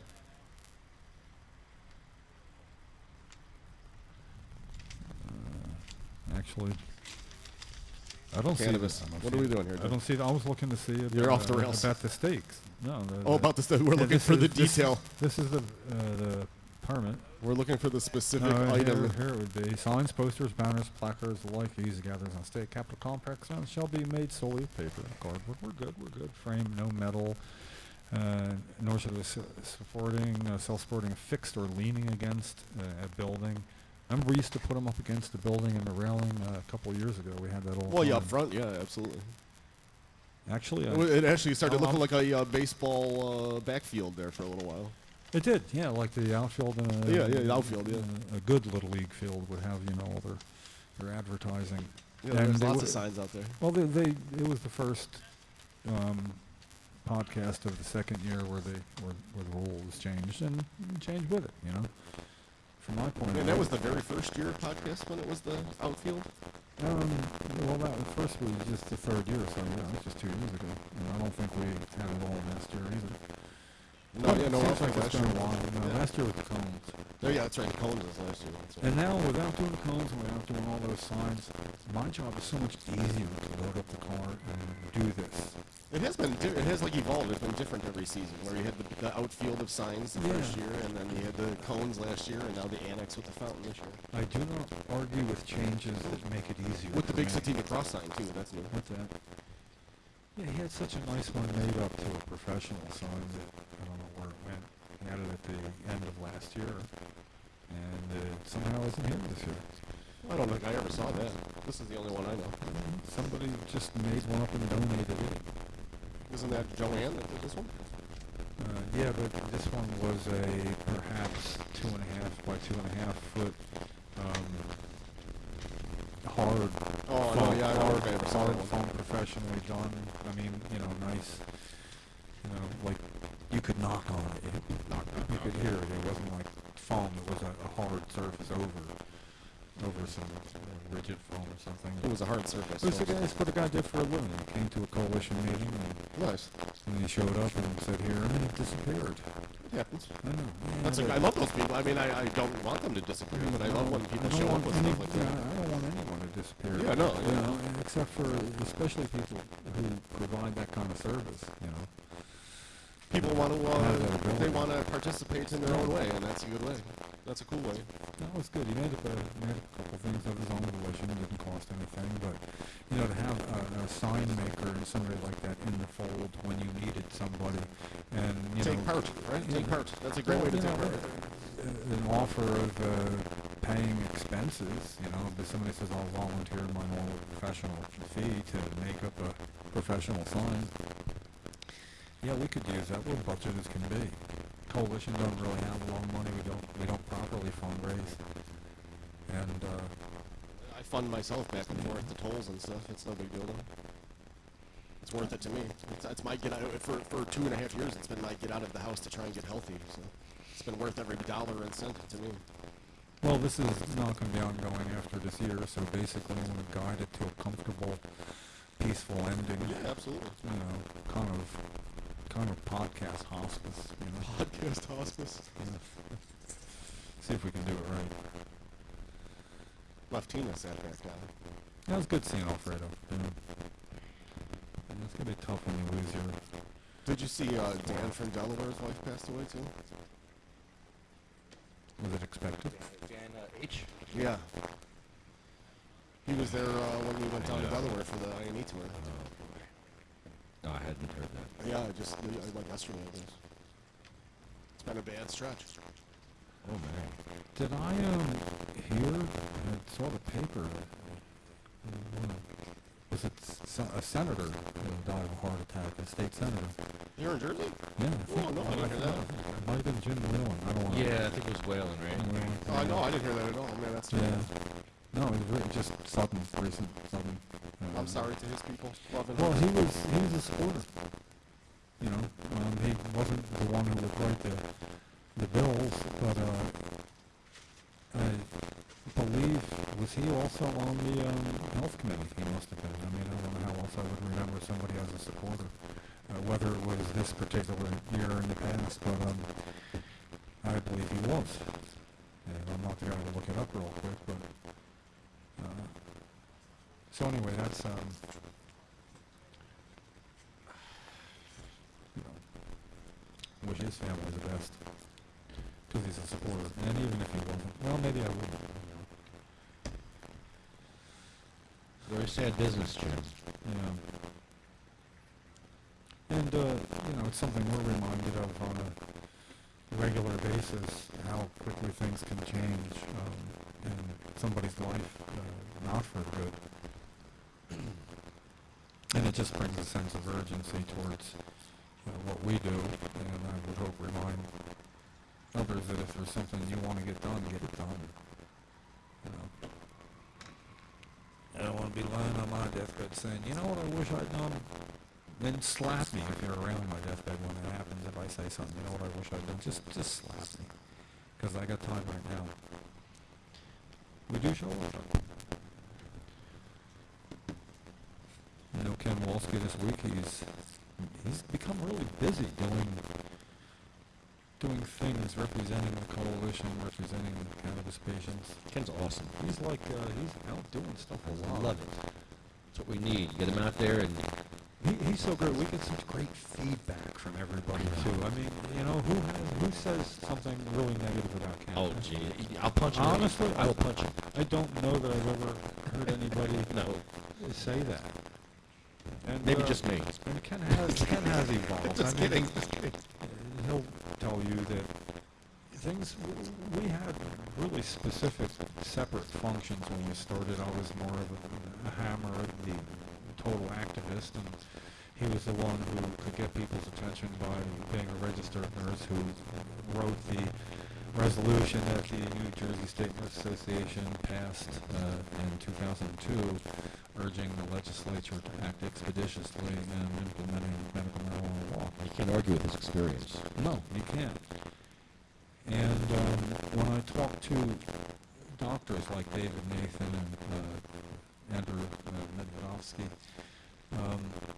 they have the highest regard for Ken. I mean, you know, it's I take my cue from them now. That he's as good as I thought he was, but how would I know? I mean, when somebody of their stature and knowledge and appreciate his efforts in the American Cannabis Nurses Association and all the work he's done, we're lucky that he's the face, because the coalition would not be in existence without Ken Wolski. And I suppose maybe the first year or two I could have fooled myself into thinking I could have handled something like this, but holy crap, no way. You know, we are a bona fide 501c3. I'm not doing it anymore. My Ted Baxter disclaimer of our being a 501c3. I kind of like it. Here, good. I'll give you some FX. Good. There are 501c3 non-arbitrary organization which stands to drive for a decade. There you go. CMMNJ. Love those guys. We dot the I's, cross the T's, and we have quite a flourish with M's.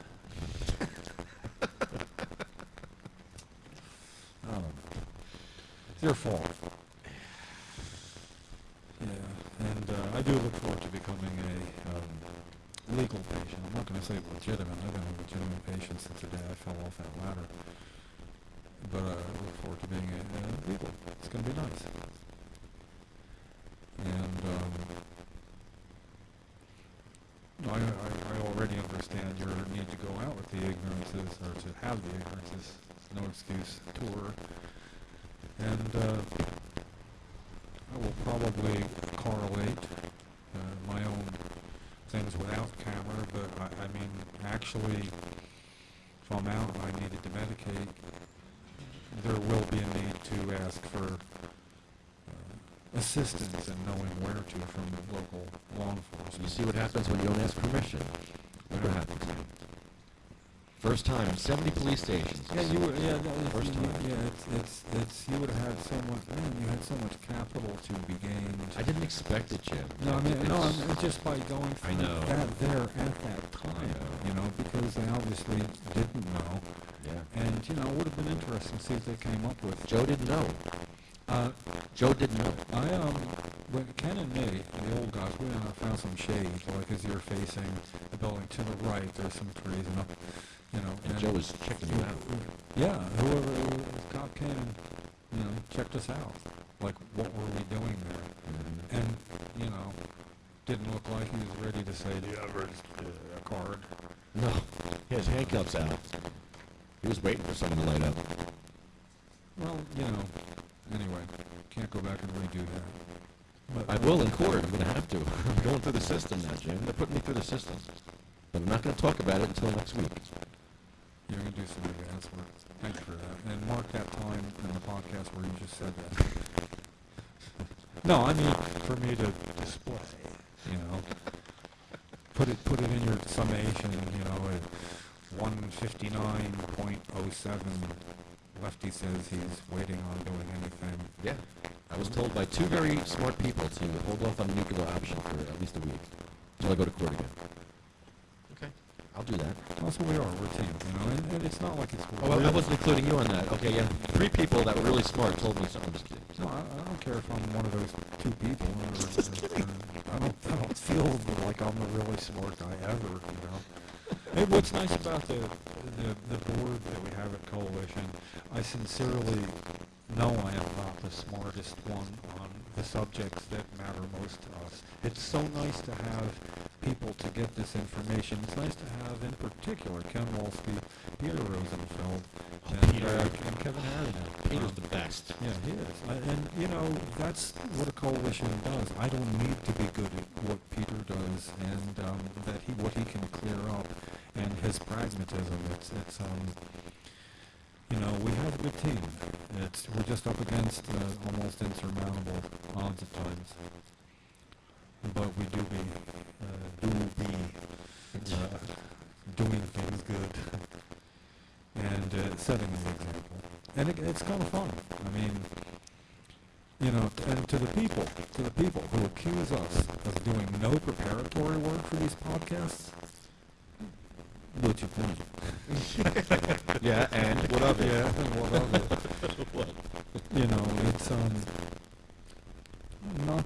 not that easy to do, and we actually started getting more informative when we didn't have a list and we tried to segment and make a formatted sort of show. We still should, but Oh, we could. we could. We could next year. Oh wait, Wait, there is no next no, year. next year. Whatever. This is the best show around, Jim. As far as information and real news, Well, there's no other show around, so we are the best. We could be the worst. We could be the best. you don't get no more real than this, though. We're the only game. Well, we show up. We're gatekeepers.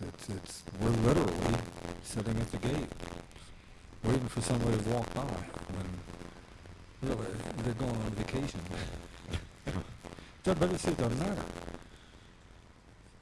I mean, there had to be Thursdays, especially last year when in front of the State House, when the governor was arriving, going, it's Thursday. Oh no. What's that smell? And yet, I don't believe he ever opted for the back door. Ew. Governor. He does now. No, it's the only door he's got to go in. The new office down the street, he drives behind, he's not going to walk back around front. And, why doesn't he get off in the front entrance? Why does he have to? I mean, he got off the front entrance here. There's room to drop him off there. He's got security there. And his office is straight when you walk through that door. It's the first office you come to, the office of government. It's not like you walk further and back. How can you get there any quicker? Where? His new office? Yes. Where you went to get your permit, the time you went in there, you walk right up and here's the door to the state police, the main door. It says office of the governor. Right there. No, there's the one, the one where his office here had the office of the governor. Something else. His, who knows what. Should be that just like back in the day where you could walk into the office and somebody would come down and then you'd go somewhere and talk just by walking in. There's not that many people that do that. Much like you can walk into, my God, you go to Washington, D.C., you can walk in any congressman or senator's office. You walk in and there's staff there. Can I help you? Or where they more honestly could say is, hi, can I turn you away because you're not a constituent? They could lead with that. And National Normal is having a lobbying day weekend coming up on, I believe, the 12th next month, September. I don't know. See, that's where a better prepared podcast, I would have notes, I'd have my own computer, I'd be bringing it up, and you'd have good, solid information, but you wouldn't go anyway. I mean, it's not like somebody, if I'd only known and Jim wasn't prepared, that's why I didn't go. It's not the case. We're here because we show up every week. And in the 87 podcasts we've done now, I'll tell you, you could string out about 5 good podcasts of jump takes, I mean, seriously, we should spend next year finding a way for me to help you get a great segmented version of our 3-year run, or staying as long as it took to get Christie to be somewhere else, which he's going to be pretty soon.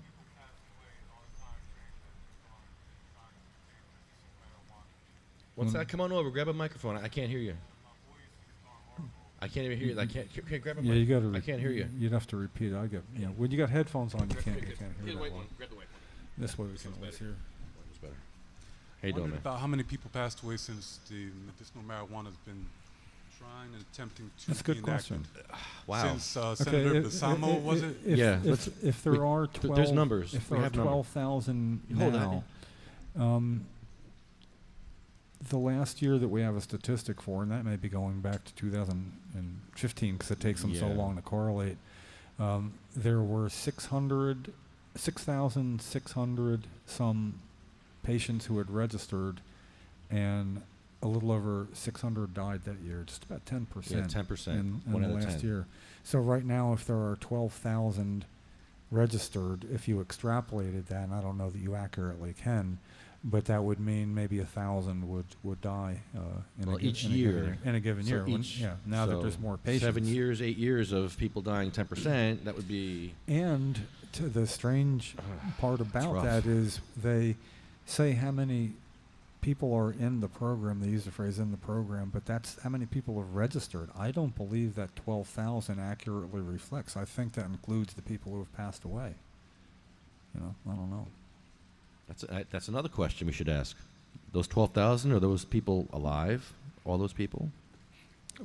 No, I'm willing to bet not much in as much as if you looked at the voter registration rolls, how many people are registered, people generally don't get taken off when they pass away. In other words, if I die, who's gonna think to go, oh, let me tell them at voter registration, Yeah. let me go show that Jim's not with us anymore. 5 years down the road, I'm still listed. That's why back in the last election it was they had people that were dead. Well, yeah, they didn't vote because they were dead. They were actually registered voters who were deceased, but that wasn't done to be illegal. It's just the way it's done. So, thanks for asking that question, because a lot of people don't think to dig in a little bit to realize how serious it is and why saying you're lucky when somebody somebody says, oh yeah, I'm in the medical marijuana program, you've heard, wow, you're lucky, as if that's if you're in the program, you're not lucky. You need to be opposite of lucky. MS doesn't make you lucky. Cancer, stenosis, or No, that's not lucky. That's unlucky. Yeah. Well, there's the problem in regards to recreational utilization, medicinal marijuana, and the other classification that ends up being something that's been the issue of some people. And I'm not even going to touch bases in regards to the religious factors that some people have wholeheartedly felt for several years upon, and saying there's a difference between that and recreational utilization. Medicinal, yes, okay, so on and so forth. Yeah. But in today's society, let's say move to Colorado, right? Bottom line?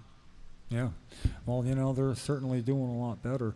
The thing we can take solace in is that until, I believe it was 3 years ago, could have been 3.5 years, 3 years ago, polls support for, thanks for stopping by Thank you. and taking part. Thank Appreciate it. Oh, and by the way, a show business hero of mine, you look a lot like. Anybody tell you look like Tim Meadows?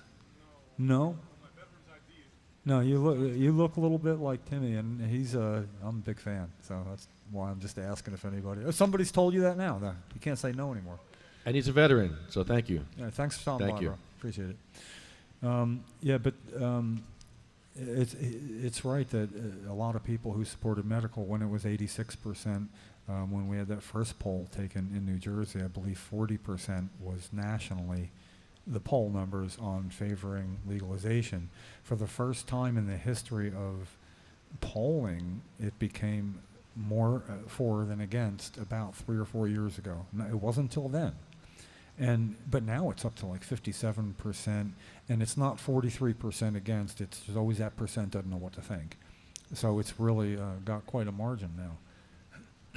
So I guess that's why things are getting done, and it's probably also why they're even being allowed to experiment at the state level more. It's but I've got to know. It's not the same in Maine, but it's close, and I may have a chance to go there in the next month. I'd like to. I've never legally smoked cannabis in my life. I can't tell you the number of times I've broken the law. It would be big. It would be big. Because when people say, do you smoke a lot? Not by amount, but often, a couple tokes here, a couple tokes there. It's not like I sit down and have a big blast-off session at home or at somebody's house. And that's why I call it social use of cannabis rather than recreational, because it is social. It's that, sit down in the old West, you walk in, guy gets out a glass, each has a shot. It's social. It's social use of alcohol. And, it is when you go to bar, elbows up, just talk, have some beers. It's Well, social. Alfredo just showed me in my pen. There's a sesh mode on here. You hit it twice, Yeah. and you don't have to hold it. Really? Sesh mode. What's that called? Sesh mode. Oh, sesh mode. Sound like Satchmo. I like sesh mode. Then it goes off after like 20 seconds. Yeah. Don't have to hold it. Well, that's good. I like sesh mode. Yeah. I like the pesh mode too, but I like sesh mode better. Well, I'm not currently allowed, but at some point I'll be able to join you doing that. No, I'm not allowed. I'm not. I'm not. You're not man. allowed. I appreciate it. There I you wanted go. to find something Yeah, there you here. go. Look, real look that quick. thing up that I showed you before. I need some bullet points for my State Police Training Academy letter. Can you help me with my letter, Dan? I want to write a letter to the State Police Training Academy. Just give me some bullet points. What should I touch upon? Because I wanted to get... Okay, you know the story. We went to the Attorney General. They're sending us on the carousel to the State Police Training Academy. So how do I get back on the Attorney General's carousel?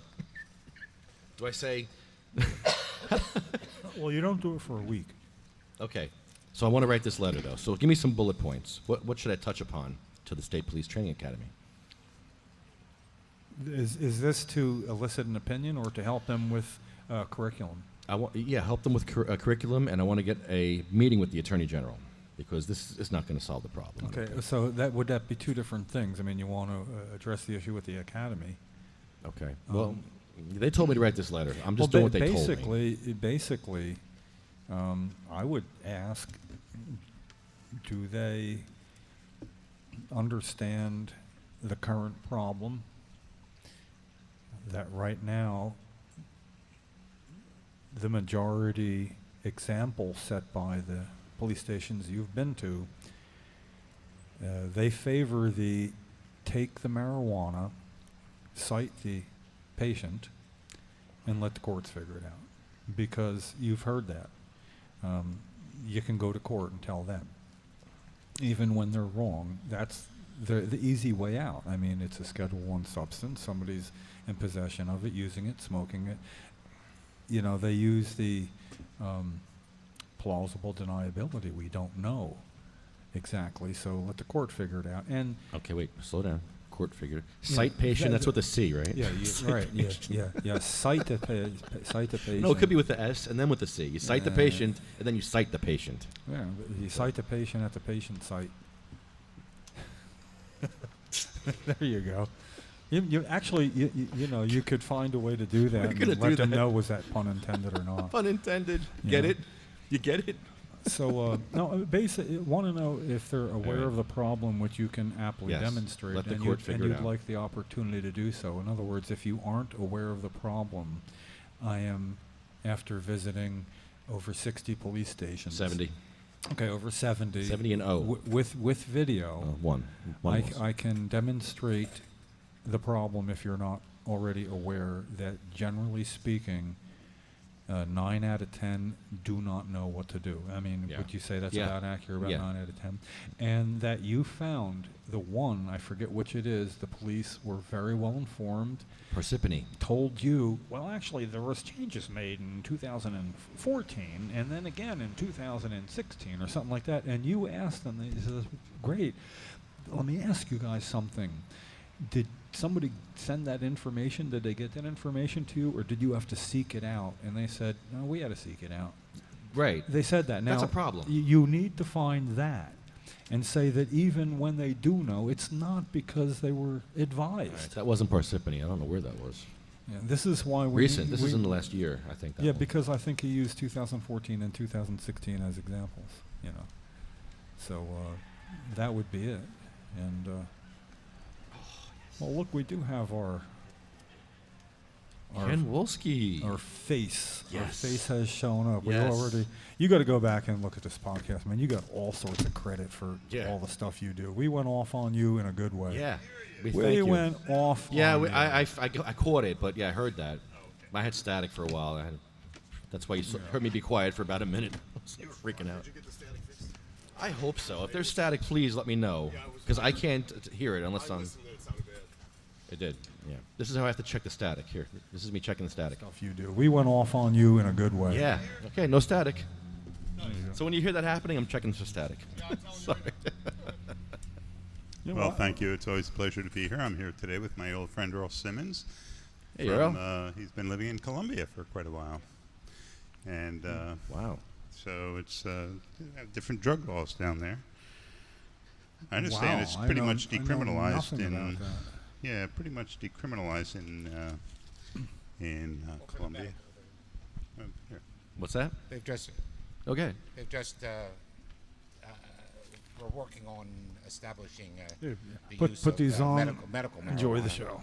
And, In Colombia. in Colombia, and what they're thinking is that they're going to want to try to jump on the bandwagon while they can, because with more and more places legalizing medical marijuana, their thought is that they've got the ideal growing conditions. Oh yeah, Colombian gold was standard back in the day. Yes, I remember that. 60s and 70s. That was the One most thing I've highly- ever some of seen the about most- Colombia shows stuff grows there. It's like, Oh, yeah. you know, like jungle. Where we have the one negative drug use that we have a problem with. Kenny can say the name. I can't. It's too long for me. But was it scopolamine. scopolamine? It's a terrible problem down there. What they'll do is they refer, instead of using the word criminal, they use the word delinquent. They say delinquents. Delinquents just robbed this person, or delinquent. And what the delinquents will do is that guys will sometimes use it as a date rape drug, but put it in a drink. But the worst problem is that it's I guess it's a hypnotic. It's basically a hypnotic. And from the last reading I did of a online paper called the City Paper, is that this thing was actually developed by guess whose government? Come on out there, people. Can anybody take a wild guess of what government decided that they could take this drug and use it as a truth serum? The greatest country in the world, United States of America. Good We're guess. number one. We're number one. USA. USA. Make America great again. Now that we've got the great white hope in office. I would only say whenever anybody says that, I would love to make America great again, but when is the again? In other words, like what year? What year are we referring to? When we killed Hitler. Again. No, well, okay, if that's it, then that would be the year. But there's always something not so great going on that year. Well, to continue the story, what happens with this drug is that it's also used in a powder form, so if somebody wants to use it as date rape drug, they can put it in a drink. But the worst part is that if they come to your house or maybe see you on the street, they'll blow this into your face. You'll have the effect of the drugs, and since it acts as a hypnotic, you'll basically do whatever the person tells you to do. Though you'll go down, take me to your ATM, empty out your ATM. I've had. So I've you're had telling me like I could be testifying, committing, go, and that's why you should vote yes. So it's terrible. Yeah. I've had some friends that have had their places robbed. Well, so Knock on the but they've door. got more important things to deal with than cannabis then. Oh, this drug is terrible. This drug Well, is terrible.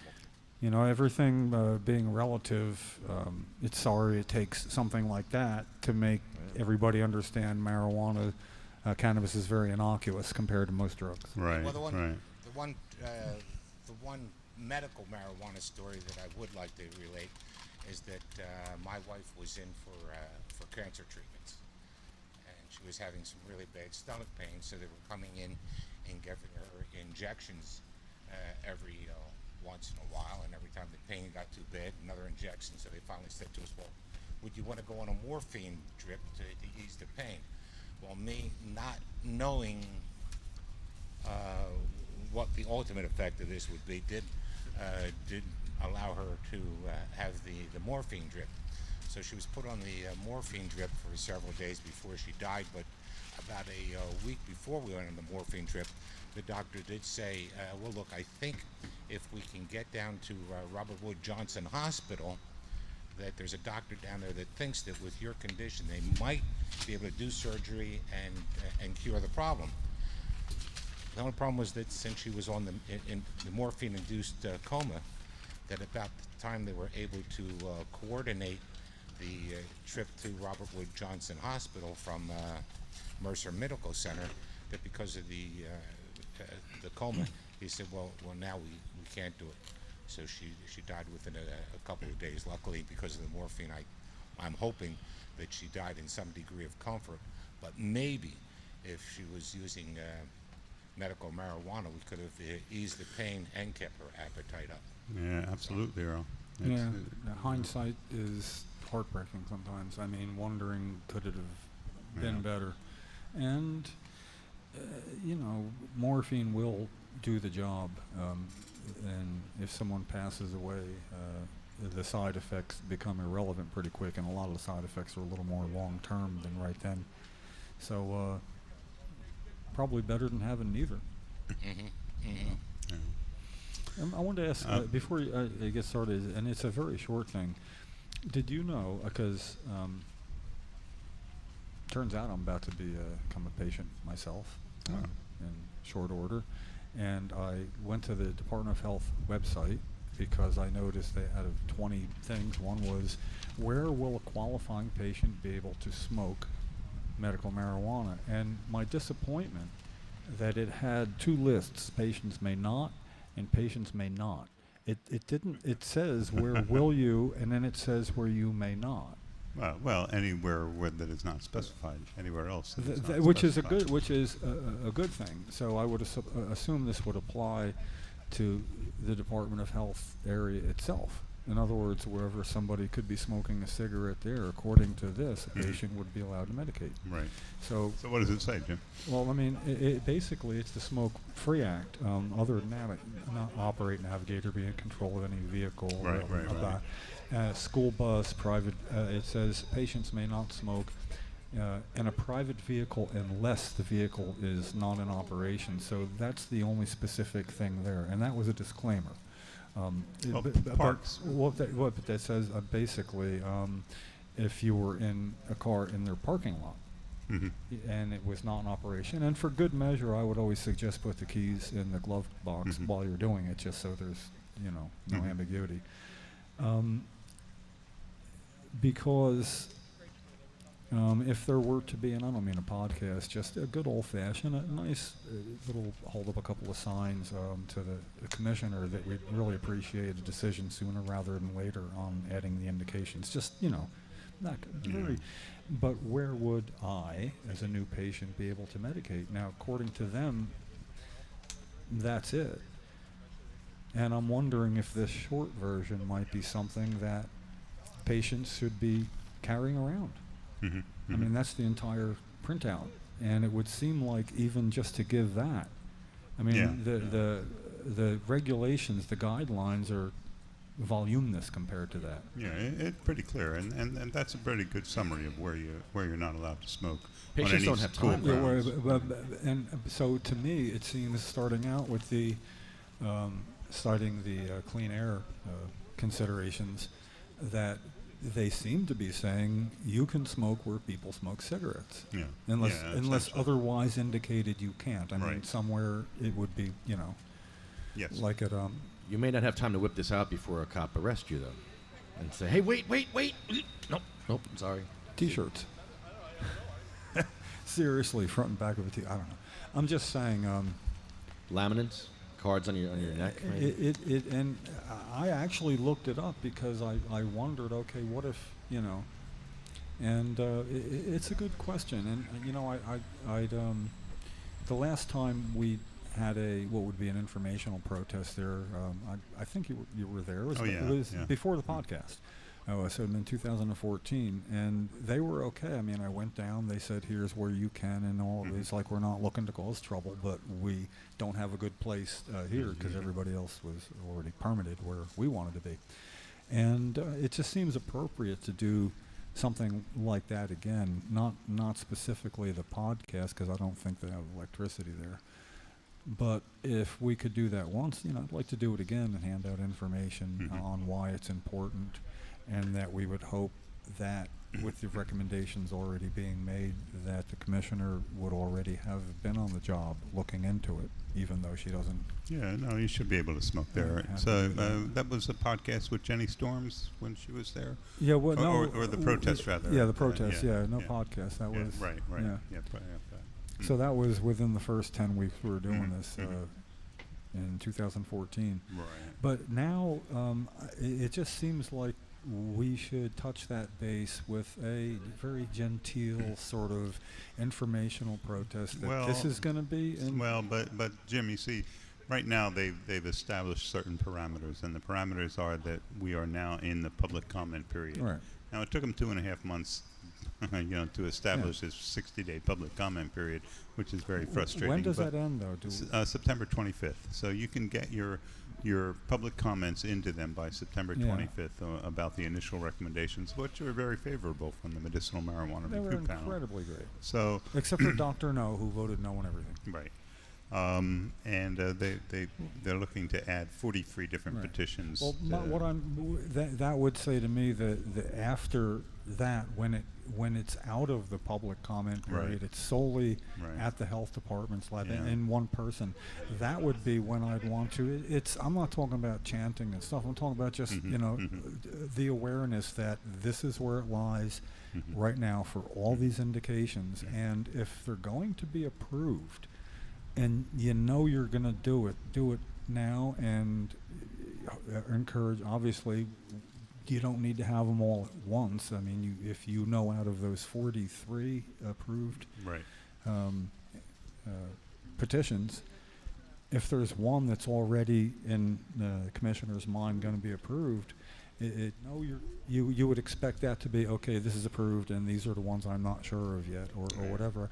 We need a little transparency and openness in this process, I would think. And speed. And speed. I mean, expeditiously. Obviously they're going to take some time to review the public comments, and they're probably, unfortunately, it sounds like they're not going to start the review process until the public comment period is over. So, it may take them a while to review all the public comments after September 25th, which could be a month, it could be 2 months to do it, depending on how many public comments they got. Well, people are dying and suffering. Yeah. They're waiting. Yeah. Yeah, Well, but that puts us to November already, Yep. If it took them 2 months, Yeah. that would be November 25th. So, Well, at least to make the point that, for my mind, and this would be me, Jim Miller, not me, board member CMMJ, that in the spirit of openness, to be saying that we're going to be needing everything to do with what it took the health department, the commissioner, to come up with the yay or the nay.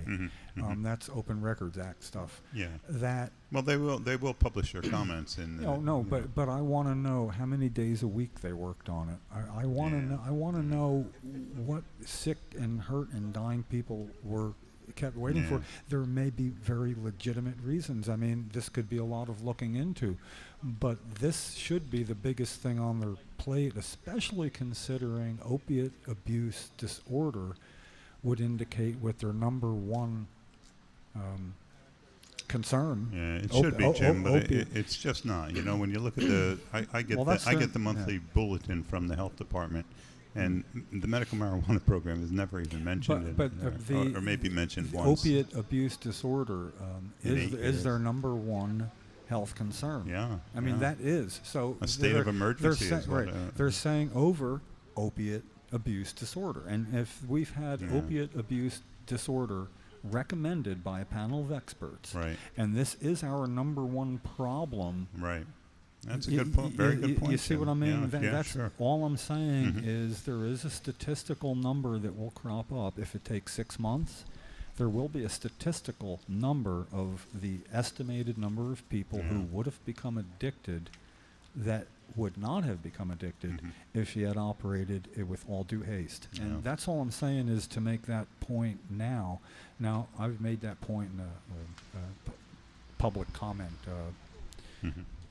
And Have you submitted your public comments yet? yeah, for that. Secondly, on the second round of Yeah. public comments, you have. Yeah, right. Okay. But it's not. I'm feeling it's like not good enough. It's like I want to publicly comment my public comment. Submit them for an op-ed to the Trenton Times or the Burlington County Times. That's actually, I think that's a great idea, and I would be willing to write up what I think is a great template and pass it off to you and Peter and people who, I love when you guys get together, and a lot of times I'm not part of it only because you nail it, but you get published pretty well, so I would love to do. They haven't published the latest one I submitted, but Well, maybe it wasn't up to par. I don't know. I didn't see it because it wasn't published. But this is about but you a saw national you saw emergency. it as a board member that Yeah. I sent around for comments to the board. It's Yeah, okay, right. We're talking with it about a national emergency, it was, right? Yeah. And this is the one that we'll get, and not to mention that it's going to be kind of fun one time to do a podcast from a parking space, nice, by the governor's office, and it appears that the place to hold the sign would be behind what appears to be where you would smoke if you were coming out of the auditorium at the museum. You'd be right overlooking the parking lot where the governor exits his vehicle and goes in. It's just, this is his number one concern. I think he actually would appreciate the opiate abuse can be mitigated by medical marijuana. I mean, just let's go for it, Gov. I mean, I don't know. It's the number one concern. The experts, Right. other than Dr. No, recommended it. Yeah.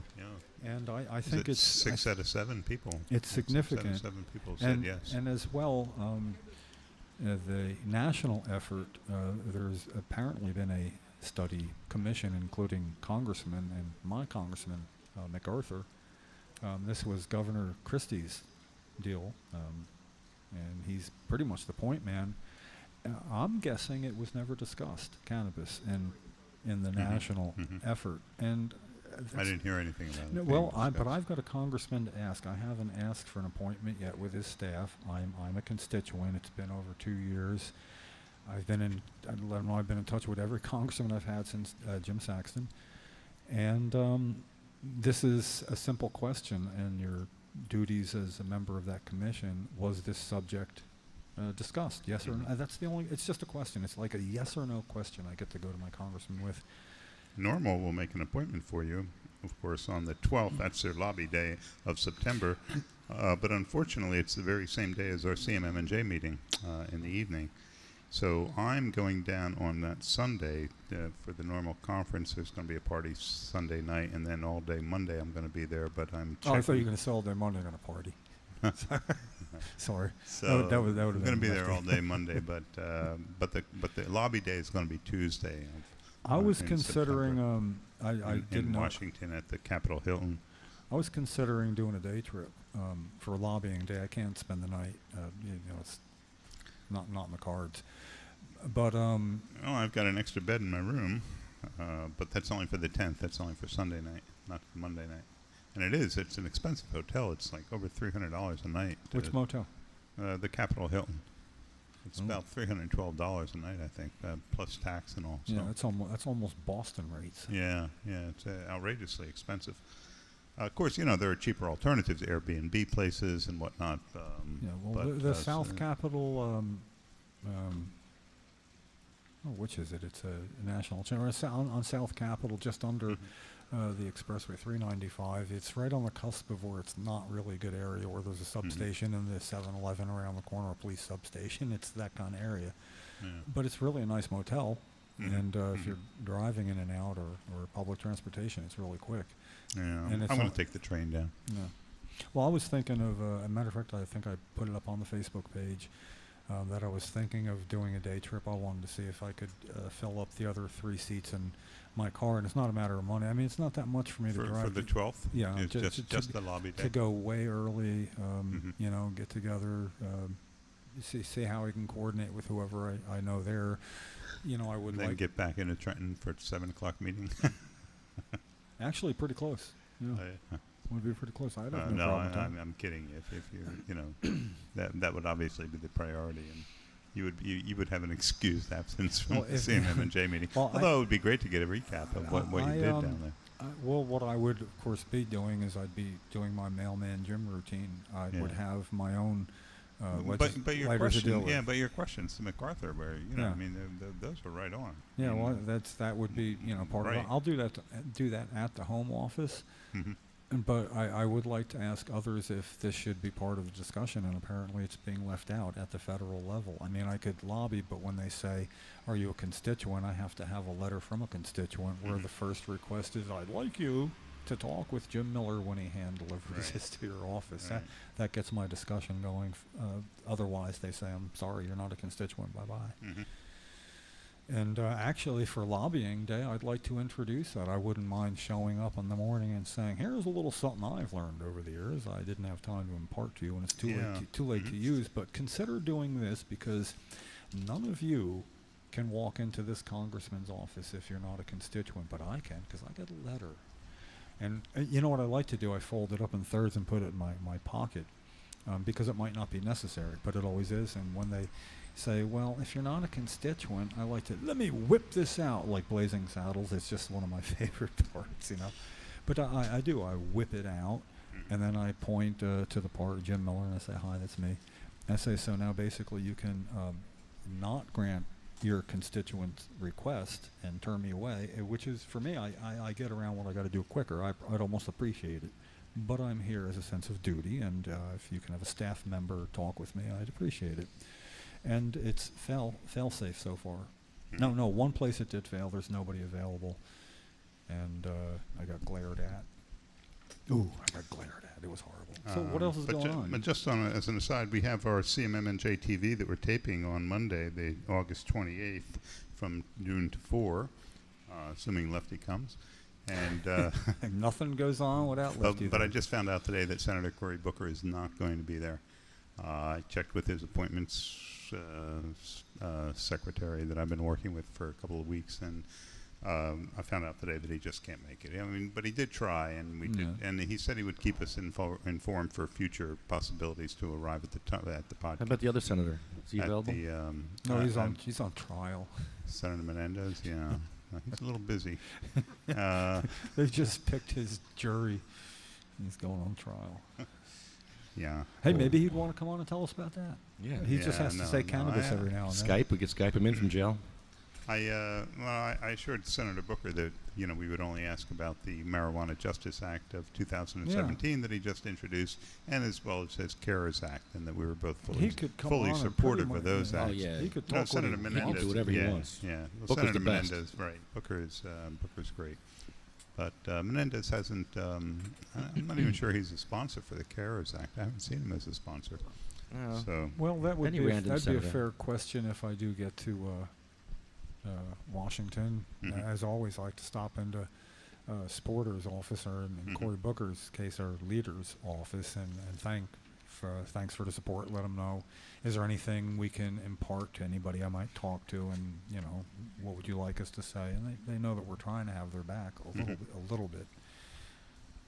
And then plus it helps relations that now we need something from you. Can you make it to Princeton?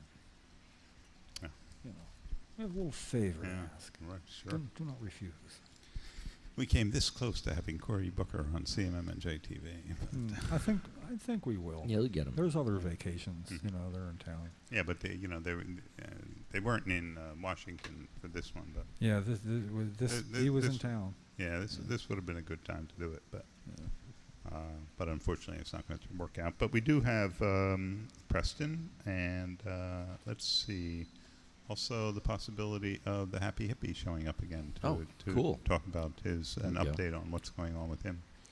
So Have you ever been interviewed on your own show? Kinda. A little bit. Yeah, a little bit. Yeah. bit. I've sat through a number of interviews. We so. switched roles for one, and I never released Okay. it, but we did switch roles for. Oh yeah, how are we doing with released things? I don't see anything showing up. I am on so far CMM. behind. I got this court case now, and I'm just really busy. I'm stressed. Sorry, I'm trying. Can't I'm get trying. it done. I will. Which one's the most important? Probably Riley. Riley Cote was good. Yeah, Riley was great. They're all so good. I'm like, I need a few hours. I'll try. I'm sorry. You need an intern. I need some help, but I'm a little busy lately. Well, no, that doesn't make sense. I need some help, but I'm busy. That's why you need help. People help me like, here, Lefty, do this, and that's my help. Here, I have an idea for you. Here, do this. No, I mean there are other people that have at least the skills necessary to do some of the things you need. You know? They can come over and use my computer if they want. It's fine. I'll smoke them up. See, what a great offer. Yeah, there you go. If you know how to use Final Cut 10, come on over. Edit. I'm feeling really left out now. I wish I had that knowledge. I would do it in a second. No, not for to smoke them up, just to help you. Yeah, Pete Christopher to come up. I don't think so. Only because he's down in North Carolina. I just got back from a trip to South Carolina, and I'll tell you, the traffic was just unbelievable. Go see the eclipse, did you? No, I ran away from that traffic. There was a family wedding, and my niece got married in South Carolina. But what had been a really beautiful, spectacular ride down Interstate 81 between the Shenandoah Mountains and the Massanutten Mountains turned into a parking lot. 13-hour disaster of a trip. Ooh. Yeah, it was so unfortunate, and 70 miles an hour and then stop and go traffic right on the interstate. You just don't expect that kind of stuff. So anyway, so I don't think Pete's going to come up to help me anytime soon. Skype him into. But that is interesting. So we need someone who has editing experience. That'd be good.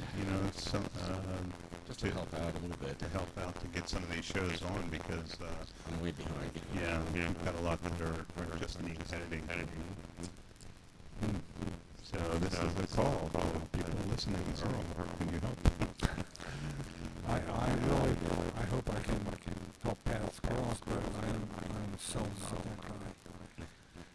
You've seen me use my handheld device. What do you think? Hey, I taught myself. Come on. If I can teach myself, I'm an idiot. Come on, anybody can.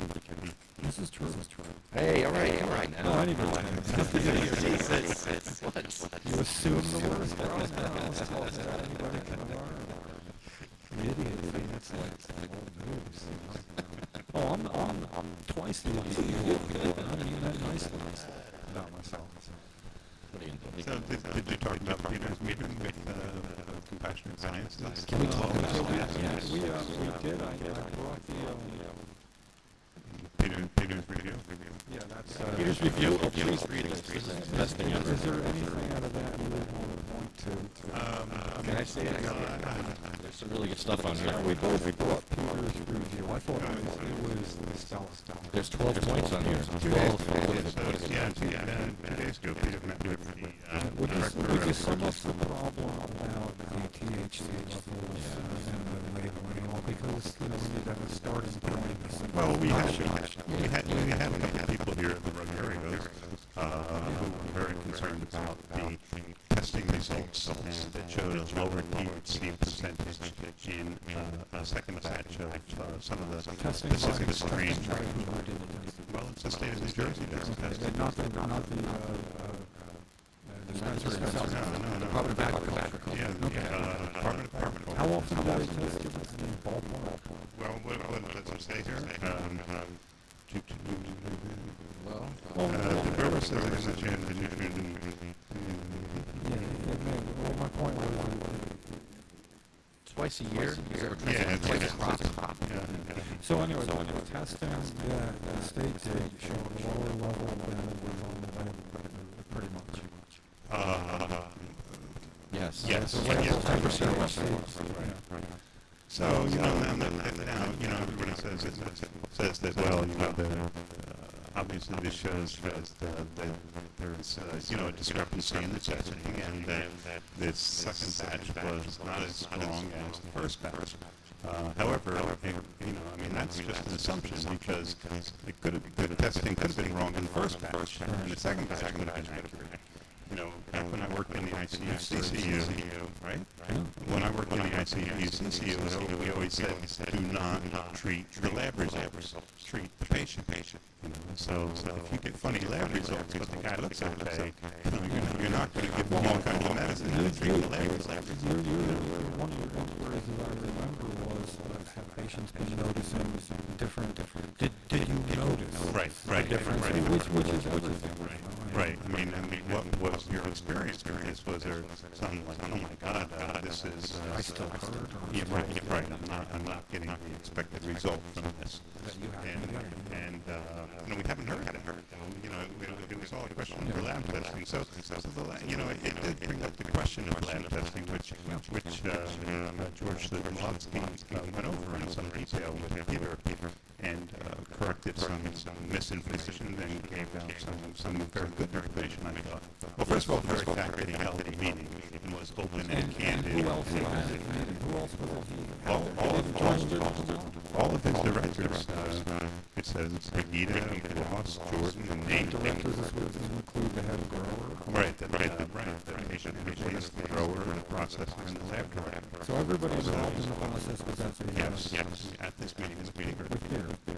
That's got to be the good start. Very good start. Absolutely. Which it's not the way we get treated and be shown a seat at the table with everybody else there. Right. Actually, trying to come to a conclusion. Right. If the Department of Health treated us that way, you know, we wouldn't be here. We wouldn't be here. We'd be doing the stuff that you would do for Christie TV. Well, now some dispensaries, at least one, test their own flowers, but Compassion Science is the number one bullet point. They do not do internal testing. Their HPLC machine is used exclusively to test the extract products. That's the first bullet point. Yeah, and they don't do their own testing. They have to buy more equipment and hire personnel to do it. Now, and there are certain issues that they dealt with. But for one thing, the state obviously does not require them to do their own testing. And of all the things that the state requires them to do, you know, as the state requires many, more things for the agencies to do, this brings up the cost of the marijuana, the product. So, you know, if it was going to require their own testing, it would probably raise the price of marijuana for one thing. And even if they started doing that, George said that he wouldn't give out the numbers of patients, because why should they trust internal numbers? Why should they trust numbers that the individual alternative treatment centers are producing themselves rather than being done by an independent lab? It's the normal intuition is you're self-governing like that, and then you announce the results. It's hard to hear that with complete confidence. Right. You know, my marijuana is the best in the state. So Here's my results. 87% THC. It's just self-preservation, I think, because they know the numbers are not going to be correct at some point. So they're just going to get themselves out of That gives us to how well, our patients respond, and that's where it comes back to that. And I've heard patient complaints about, and maybe rightfully so, about the way one tested or felt dry or whatever. So patients are not shy about speaking up, and I just wasn't hearing it's not as strong as it used to be. I don't get the same relief. It was never strong. For me.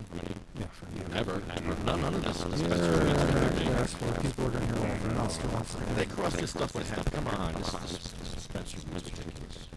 Yeah, It's better off that black market. I'm just saying this. yeah, they're back connected. Just saying. Just saying. Well, I think that's a minority opinion. I mean, and the other thing about the black market is you don't know, whether it's been from pesticides and what kind of soil it's been grown in, if there are heavy metals involved. I mean, you don't have any test. You don't have any quality assurance at all. You don't know what you're getting on the black market, really. You don't know. These discrepancies are actually indications of how superior the product is, I think, that's available in the alternative treatment fields. Because if you're arguing about the difference between THC content in one batch and THC content in another batch, that's a very sophisticated argument to be having in the first place. You can't have those arguments on the black market because you don't get that kind of documentation that goes along with the product. I've never bought moldy weed on the black market like that. I've never bought weed that smelled like hay. And I've never bought weed that had seeds that was ready to bolt from hermaphroditic. I've had hermaphroditic stuff. I won't say which dispensary. I've been unhappy with a lot of the dispensary counters. With the price especially. Well, prices are stringy sometimes, not dense buds. Well, you know what you expect from a dispensary. It turns out a lot of patients don't travel in a circle Z or maybe even on travel, where you have more abundant options. But the point well taken that if you say, how is this compared to something else, it's that Cat Williams does a whole routine on it. This year right here, this year right here, oh man, this year right here is way better than that. That's not testing. That's not a quantitative assessment. That's really what you get. It's way better. They did have pesticides in wood. They did find some pesticides in a closet. I will say, but Yeah, who okay. knows what's going on? And that's good, because they're looking for that, and the state is examining and making sure that these things are not being used. And even if they're around, they shouldn't even be around if they're not being used. So that's good that they pick up these things. This is quality assurance. This is continuous quality improvement. What else did you read in there that was explained? Because I read through it. Well, it says that the growers have not changed how they grow, the nutrients they use, or when they harvest any of the strains in over a year and a half. Although they're always doing some small-scale testing for better quality production, et cetera. So it's very unlikely that there was a real significant difference in lavender that was a year ago and the lavender that is available today.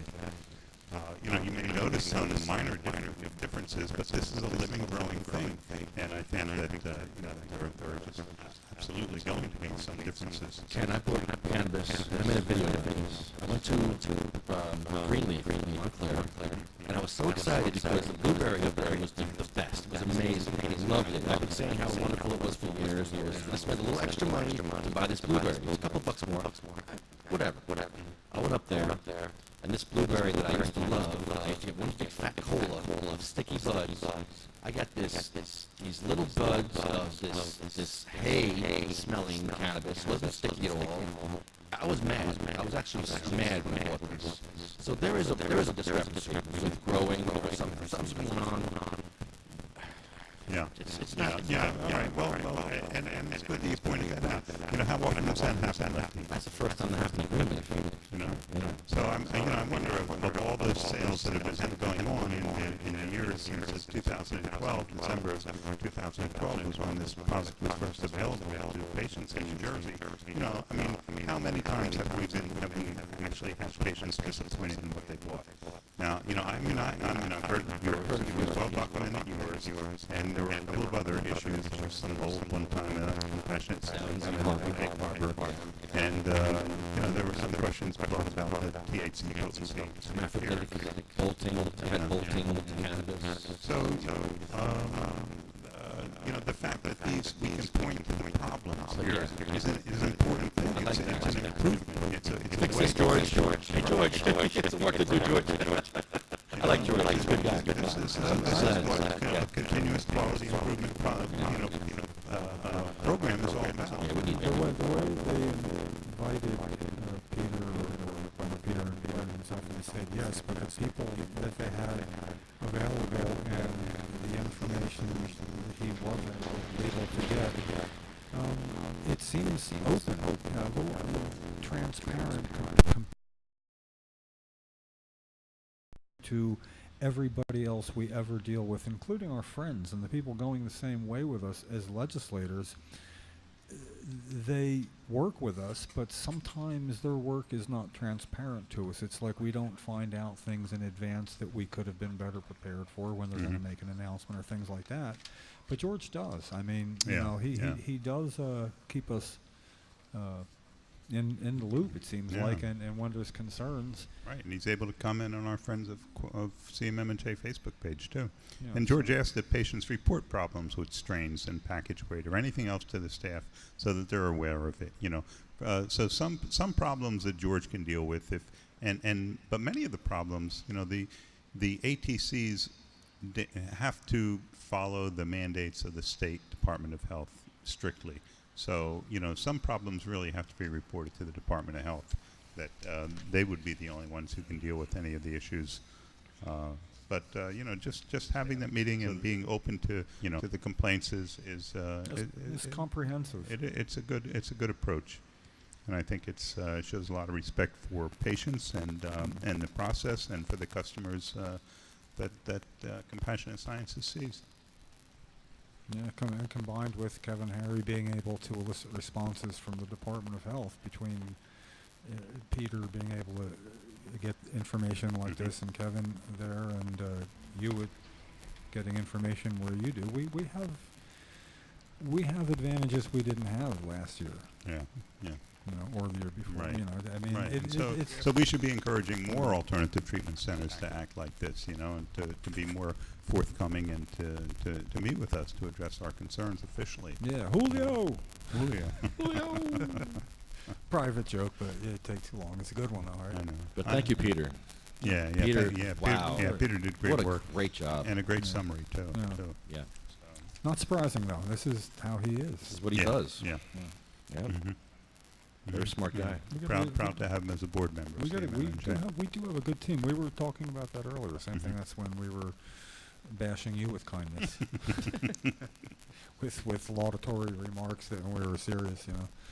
So yeah, we do, and you know, things are not ever going to go fast enough. They're never going to be perfect. They're never going to be good enough. I mean, I'm talking about for me, but I for one refuse to not acknowledge all the good we have when I see there's patients not here today, but having their little circle out there where they're allowed to, and the way we are able to operate. We've made big improvements over what was basically extremely flawed law and with flawed regulations when it came out.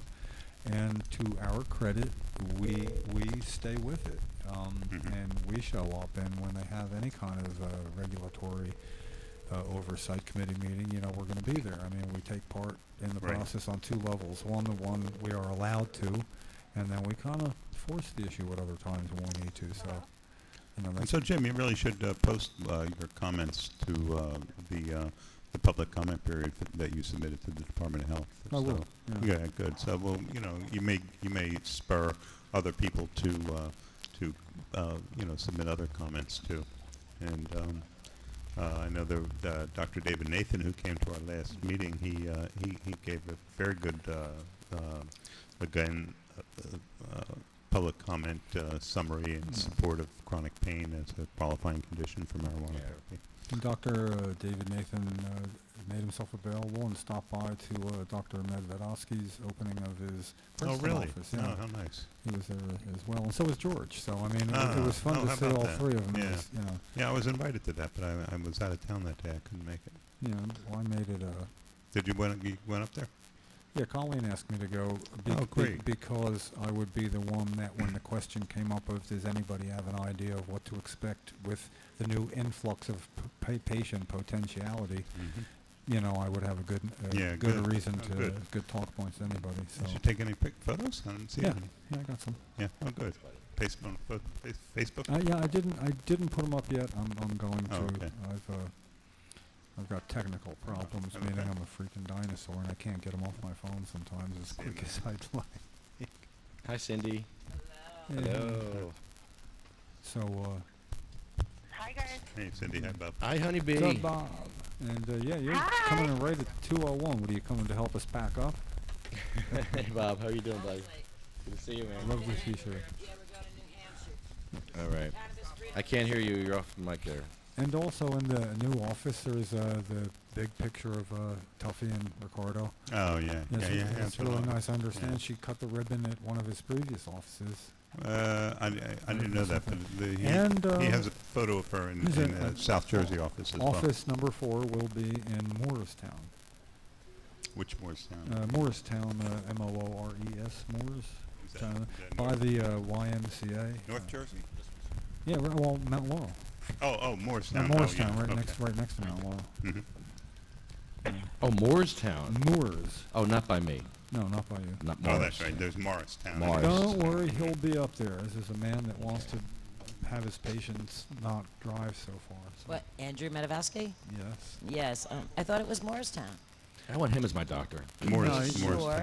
They got Turnersville. Princeton is the Princeton, new one. he just and, opened. I don't know where the first one was. The first one's in Blackwood. Blackwood? Yeah, and that's where I was going. And I think he told me he was opening in Morristown. Morristown, down by Morris. Mount Laurel. Right. Yeah, that's where By I the live. YMCA. Morristown. Yeah, I'm gonna switch back because, well, I mean, I might not. I'm with Dr. Matthew Lesnowski, very, very good doctor. He's with RA Pain Management also. He's my new medical marijuana doctor. He's closer to me. Blackwood's 45 to 50 minutes away, and this is only 20 minutes away. That's an improvement. Yeah, so. Hey, when I'm wearing one of these stupid visitor tags, somebody tell me, all right? Oh, You no. know, Oh, I for think the it rest looks- of I forever. think it looks I like great it. on you. Were you in the State House Makes you look today? important. No, I got to go get the permit each day. Oh, I've been, yeah, I've been that's wearing right. it the entire You know, podcast. I got an What a doofus. appointment for the 29th. Thanks, man. The 29th, I got an appointment with Cory Booker's office. Yeah. We're going to go in there with Ricardo's coming. And Chris Goldstein's giving us all the stats. So Bob's going to come, and he's going to talk about the statistics and, you know, with people getting off of marijuana. I mean, getting off of opiums No. with marijuana. And I'm trying to get off a marijuana charge. trying to get off of marijuana charges. Nah. So anybody who has any stories that they would like. I have a story. Yes, do Yeah, I was at Cory Booker's meeting. I know. Well, you should I'm write it down, make it personal, and Oh, we I can't will, talk about that. No. I will bring it with my We're package not going. on the 29th. No. We'll discuss the arrests, the improper marijuana arrests in the state of New Okay, Jersey. well, of there's medical something I would like to touch base on, that we do need patients who have had interactions with police who didn't know exactly what to do. It's going on, but they're not really correlated. Like Anthony Poole, traffic stop, he has marijuana. How'd that work out? I'm not, not talking about people like us or you. There's just people who have. I mean, you know what's going on, and we need to have real testimonial, quick stories that works. Well, Lefty's proven time We and don't time have again it. that police don't have any idea. I know, but we They need we to be need other educated. actions, not by activists, by actual patients who aren't activists, and we need to be able to reach them somehow. And say if you've had where you've been cited and you had to go to court to get your medicine back or anything, we need a summation. I mean, this is real stuff, and it now- doesn't take many. We don't need hundreds. We need half a dozen. Well, there's a lawyer, I forget his last name, he's a friend of mine on Facebook, Don. He does lawsuits or whatever, civil actions that people that have been arrested for marijuana. And Free. Free. He'll represent All right, them I need his free. number. It's up on my site, the Friends of the Activists Okay. site. You know I'll be which one. calling him. Yep, call him up. I put his advertisement up there. He advertised that he will help marijuana patients, in any state, I believe, but he's in Delaware. So he'll represent anybody for free if they're having problems with the police. Interesting. Yes. oh no, it's the I thought you F2. knew that. So I want to thank CMMNJ, the Coalition for Medical Marijuana New Jersey. That's Ken and Jim and the whole crew. Doing wonderful work. Peter Rosenfeld. All those guys. The guys rock, man. The guys are really awesome. Here, a little shout out to Compassionate Sciences. Here's some of the sets. Nice. We are at the top of the thank you list, though. We're at the Yeah. top of the thank you list. You're top. This is the 205 hours. Top, Much man. is segueing to thank yous, credits, sponsorship, Hey, shout-outs. I went to 70 police stations and did not get arrested because I have a cannabis card that CMMNJ helped me get. 70. And that one loss, I'm going to probably vindicate that soon. So, Hey, but you didn't go to the police station. yeah, I didn't do it right You then. didn't do it right. So Didn't do it basically, right. the 70 times you did it right, you were protected. The one time you Wasn't acted prepared. out. You were acting out all right. No, I actually, didn't think about it. I just yeah. That one time you dropped a vial of cannabis. No, Vile. but Yeah, that's the time he acted up. no, it was also the one. Through It a was tent. the one time he. It was the one time he didn't walk up to a policeman Yeah. and say, "Where can I do this?" Yeah. So it started with him not doing that. Yes. That rolls downhill. You weren't in Could have been compliance. avoided. Wasn't. But in my heart, no, I'm not picking on you. I'm saying that it was an oversight. You're right. It was sort of like, I'll just do it. 70 times, 69. Why Make should, a mistake. why should I have to ask permission? That's true. Why? Why do I have to ask I mean, if they're first of all, I watched the video. He's trying to tell you that tobacco receptacles aren't.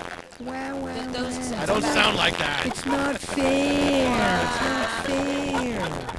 he was lying to Lefty, though. That was a No, you tobacco sound worse. receptacle. And they lie. They lied to me. They lied to him. You lied to me. And they kept lying. Stop it. He's like, you got to But stand anyway, in this thank little you for cement box. thanking us. We started out in thanking Well, here, us, and I'll we thank keep- myself. SativaCross.com. I'm thanking myself. Well, you know, let us thank for you. I appreciate it. 98% of what you do. Thank you. I almost said everything. Okay. Almost. I appreciate 70%. That's great. I'm a shock jock. I mean, you couldn't say that. And like everything I do. Yeah. And I'm Robin Quivers. Now you're hotter. Yeah. Well, you know. You split personality.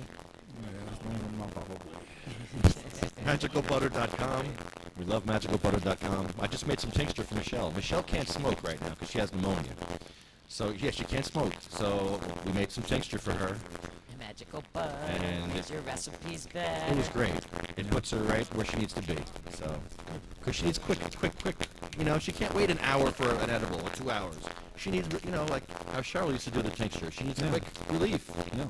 You need that.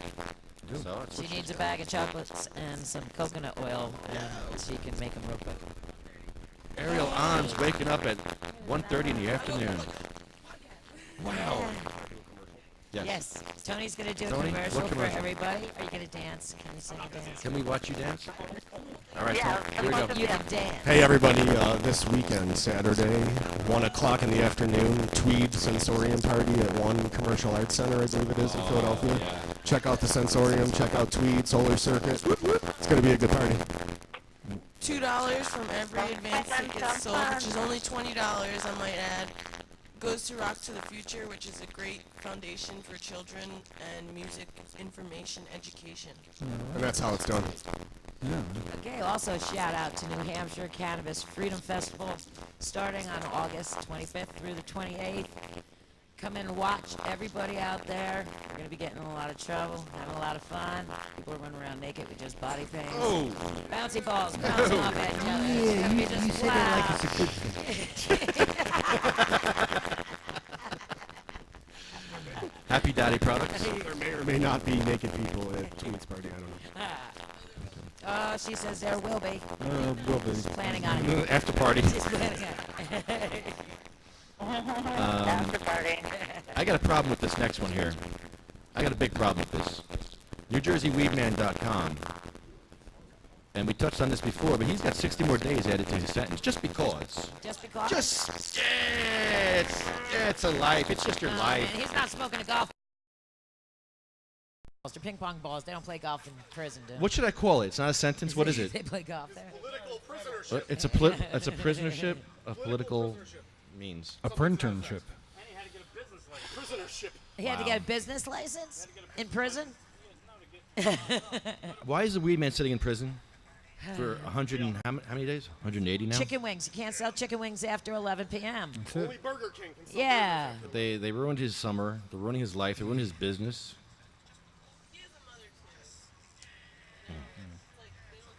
Yeah. Yeah, and he has cancer. He's in jail with cancer. He's an American veteran.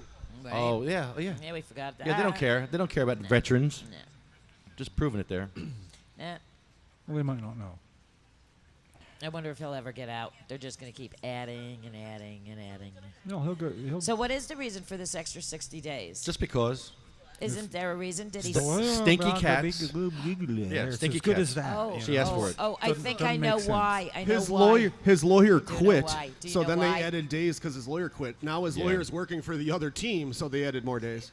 Yeah. Yeah, he got caught. Yeah. I thought I heard something going on Well, there. anyway. So, DavidVersusAutism.org, Blue Planet Biotech, Run New Jersey, Medical-Freedom.com. Get your State of Compassion flags from Medical-Freedom.com. Can of Sense, New Jersey Grannies for Grass, Tuffy's Fight. How's William Haney? William Haney. We should give him a call. Do we know? It'll be on his fax machine, though. You'll just get. Yeah. You know, I talked to him last. Would you I like didn't a talk to him flag? for. Yeah, last week. Talking to him Place your last order week. for flags. He's doing okay. Sounded good. We did, and Lefty and Tony donated through a GoFundMe site. He has a GoFundMe Yeah. site to help for things. He has very minimal cannabis intake. I mean, but it's regular minimal. It's not a bad thing. At least it's something, you know. But there's no real bad neurologic damage. To talk to him on the phone, you can kind of tell he's gone through something speech-wise, but it's not extreme. So I just feel bad that his stroke was happening at the podcast before. I mean, at the podcast, walking around, he can't feel his arm or anything. But it was his right arm, and he's always had trouble there. So you know, we didn't, you know, could have been a little more cautious and advisory to him. You know, if you can't feel your arm, and go get it checked now. Oh yeah. We simply welcomed his company. But, glad to hear he's doing better though. yeah. All right. Thank you. Thank you, Ken. Wolski's leaving the It's house, nice to but see ya. it's we enjoy when you're here, Ken, because all the things we didn't know, you know at least You got 3/4 of them. compassionate science bracelet. Okay. Legalized for Lorelei. Compassionate Toughies Science. Fight. New Jersey Grannies for Grass. Can of Sense. Prayers for Sarah. Prayers for Pete. JacksonStorms.com. Jenny's Purple Ribbon Journey. Jenna's Journey. Women's Veterans Collective. And Weed for Warriors.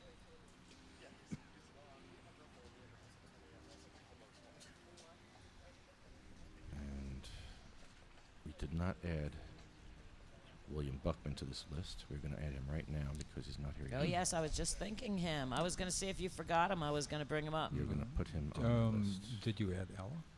She's And added, yeah, unfortunately. Oh. Hey, that is just... No new ones there's this week. No words. Thankfully. That we know. That we know. I'm sure there are a lot of people.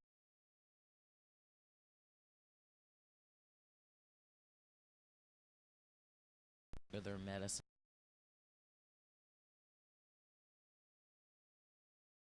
Okay, Bill Buckman, I'm sorry you're added to this list. Starting our list with Cheryl, though.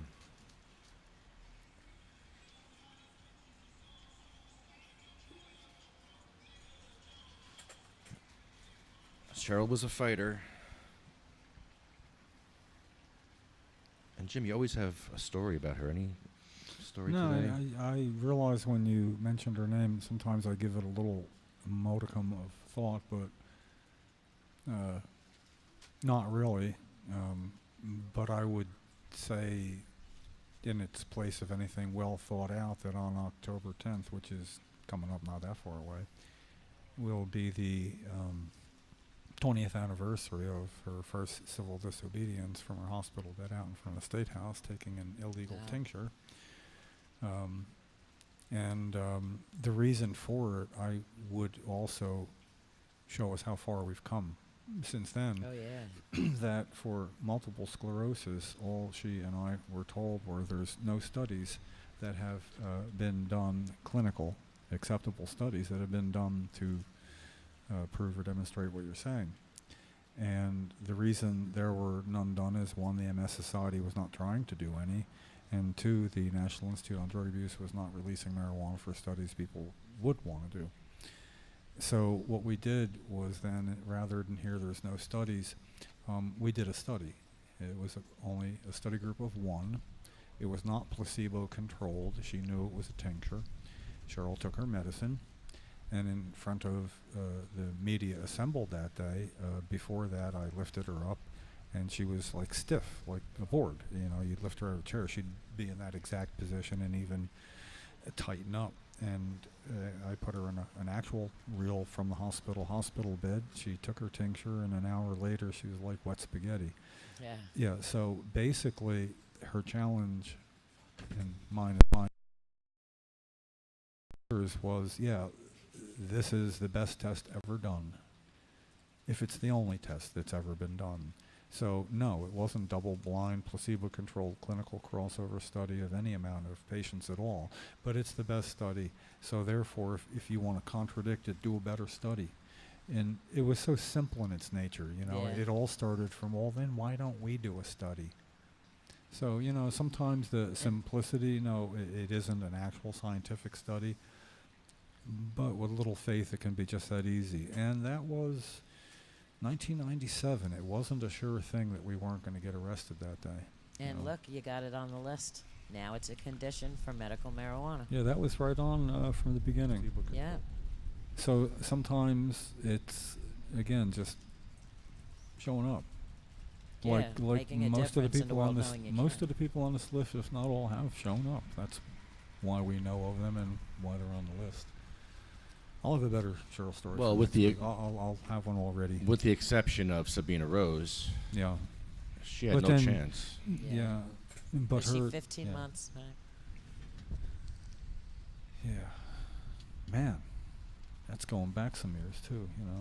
20 years. That's a long time. No, I was thinking. Well, that is. But I was thinking back to 15 months, and that was 3 years ago, I believe. I know it was December 2nd. I'm starting to. It's getting to be long enough Yeah, ago. new family looking forward to their first Christmas and Yeah. Well.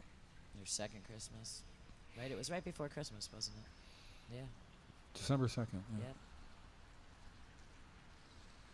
All right, the list left it. They've moved on. I mean, I don't They even have a moved little on by boy. it. They're. They have a little boy now. They say what doesn't kill you makes you stronger, but I question that. Oh, yeah. Saved their life, that little boy.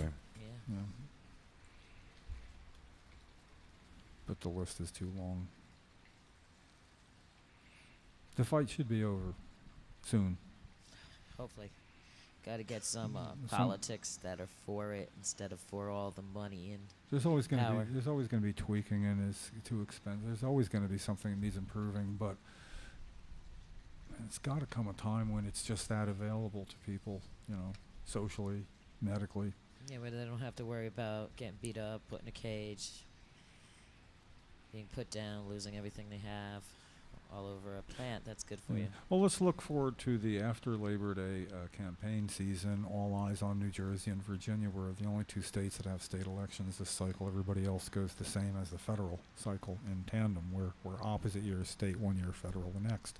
So we will get watched for certain issues to, you know, how we operate will be certainly national interest as far as the legalization campaign during the campaign that Phil Murphy will be pursuing, and how his opposition deals with that is going to be seen, and we get to play a part in that, you know. So we do get to play on the way out, all the way through that election, and then we're done, and we'll see if we can't get some of the players on the podcast. Well, I know, I don't know if you heard, Donald Trump feels it should be medically legal everywhere in the United States. Because he said so. Come on, I'm sorry. I don't want to talk.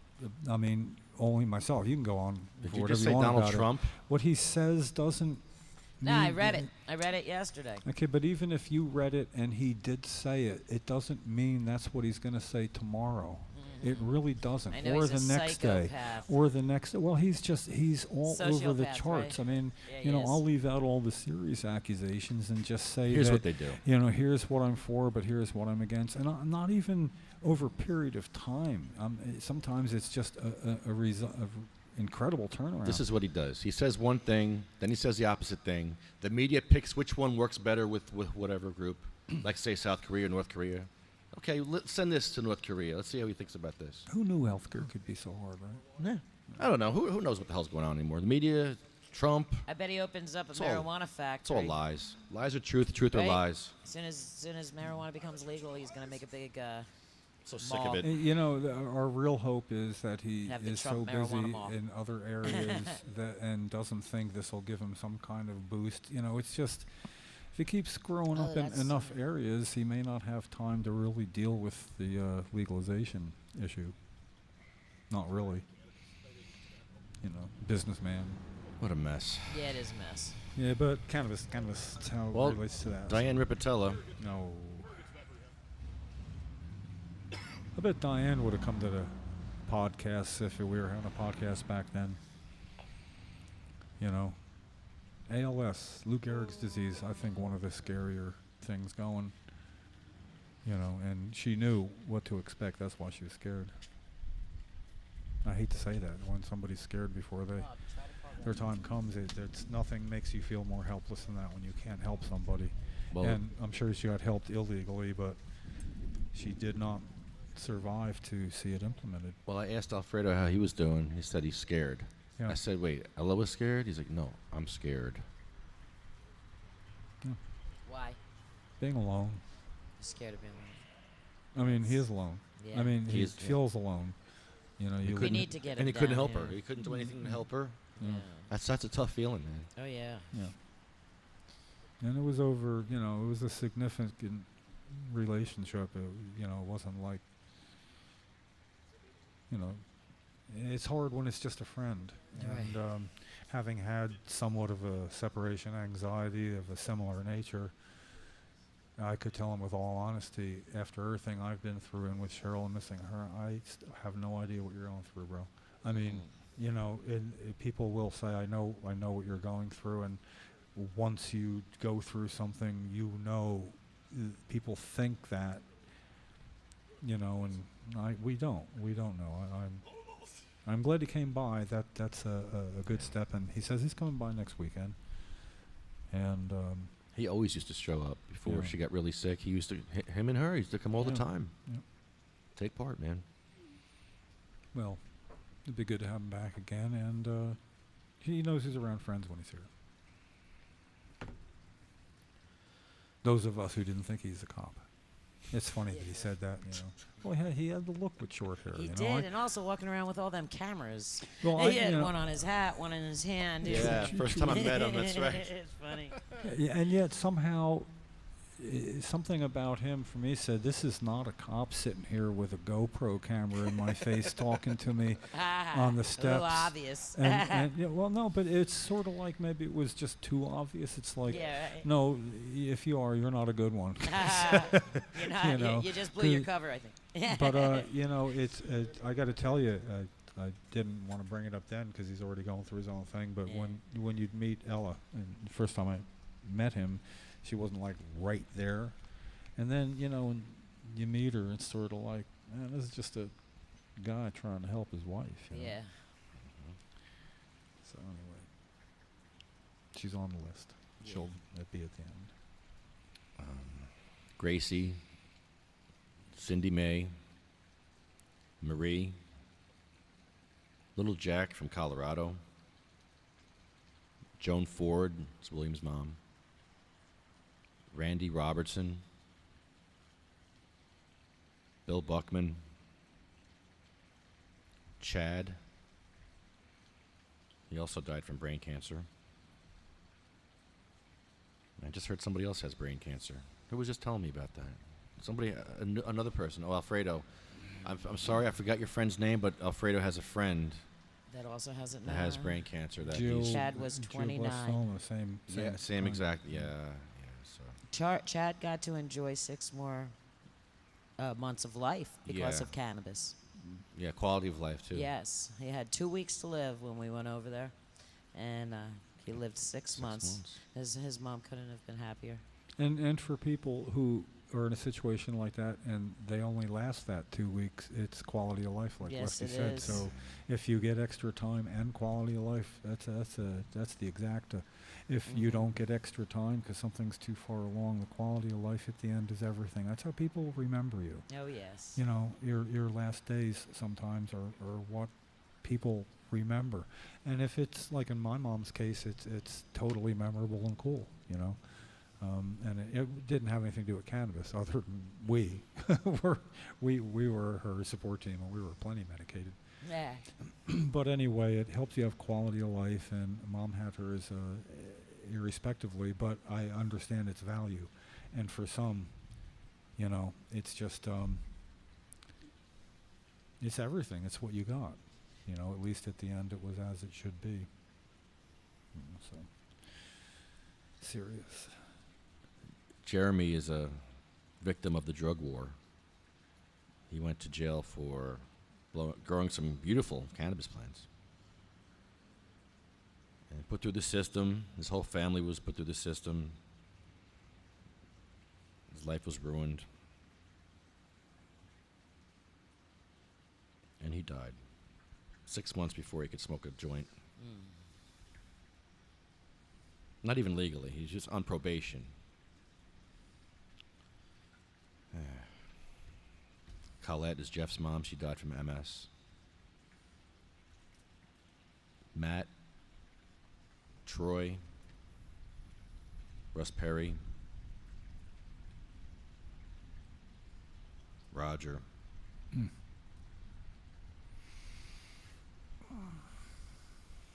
It's Jenny's dad.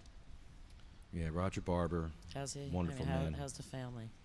They're losing their house. Their Aw, family's that- in shambles. yeah, I Everything's heard ruined. they're- Their they life's a can't fucking afford mess right their now. house, and that's- Anything else you want to know about their life? Yeah. Fucked up. Yeah, I heard it's really messed up. It's sad. It's ruined. And here her husband was a lawyer and everything, and now the family can't afford. She's to- getting out of the house because Roger's not there. So now Jenny gets out of the house and walks around the town. And where's Well, Jenny? Where's Jenny? Oh, she's out somewhere walking around. Who Oh, that knows? happened once. We know of that happened once. That's I'm true. sure it's happened That's again. true. That's the new reality that they have to live now. And that what really seemed to cost Roger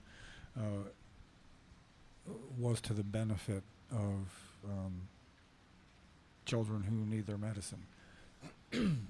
That they can take it on school grounds, and Roger was largely responsible, if not solely responsible, for New Jersey being, I believe, the first state, actually ahead of all the others you would expect, to allow cannabis on school grounds. Oh yeah. There was still specific law against it in all other states. So, and in New Jersey, to be first for anything, it seemed that the actions that needed to get taken got taken when he got into court and got a certain, case going. Then they were willing to deal. He forced himself a seat at the table for the changes. Sure did. I miss him. Me too. I miss Bill Buckman while we're busy missing lawyers. Well, we're busy missing lawyers. Is that Yeah. what you just said to me? Yeah, well, I mean, it's like I think of Roger and then I think of Bill. It's like two lawyers who would jeopardize their practice and everything to do the right helping thing. our people. And with Bill Buckman, I mean, he came so close to losing everything when he took on racial profiling and on the turnpike in particular. And that was where he just burst on the scene that somebody would do all that, and he explained it to me. He said, there's administrative costs. I have employees. I have an office to keep open, and this was a non-paying gig that took all my time, he would say. And,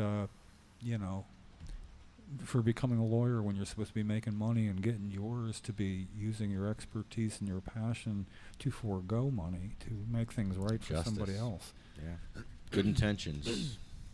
That's the best kind of people there are. Yeah. Bill, the best intentions. Yeah, he cut me a break. The police were messing with me, and I needed them off my back. And I went to Bill and wanted $1,500. I said, but I didn't commit a crime. I haven't been arrested. But I still needed the cops off my back. They were in trouble for police misconduct, and he cut that 15 into 750. But he called them right up. He fixed everything. Never had a problem since.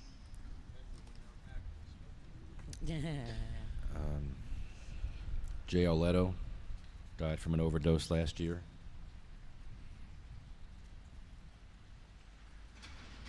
He was wanting to join the program. He called me 2 weeks before he died and trying to get into the program. He wanted a doctor and wanted to know more about it. There was no way he could afford it. He couldn't afford the $10 bag of heroin he was getting on the corner. How's he going to afford a doctor and all this time and effort? And it's You can't say that it would have prevented his overdose, but you can say it's possible. Oh yeah, if he had would've- that instead, if he could was have spending his happened. money No, on his medical marijuana. I'll say that. I'll say it would have. No, Wouldn't it have had would any money left for heroin. Yeah. Yeah, I know it would have helped. That's I'm right. He sure. would have no money for heroin if he That's was in right, the medical cannabis program. exactly. That's right. He'd be so happy with that blueberry kush. He'd be like, "Oh my God, I'm in heaven." Never go back.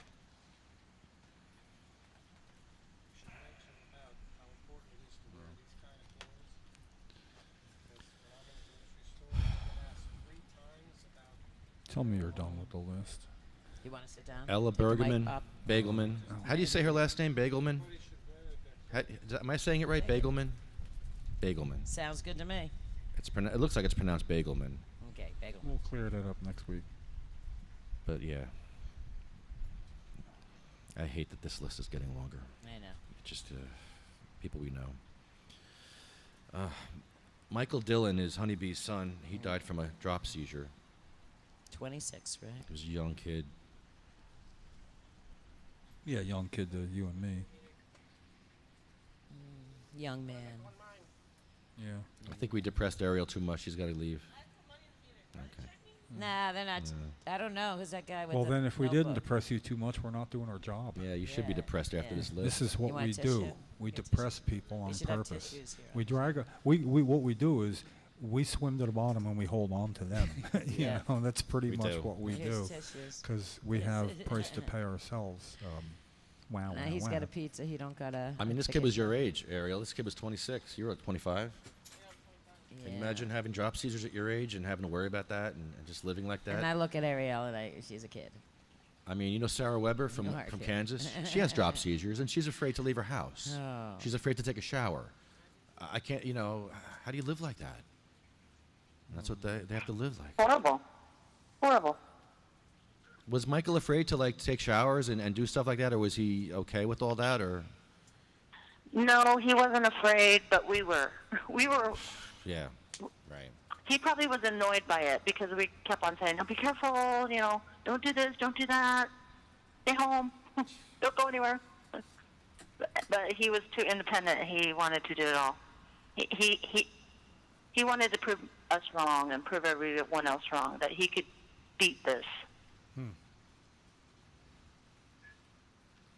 And he didn't beat it.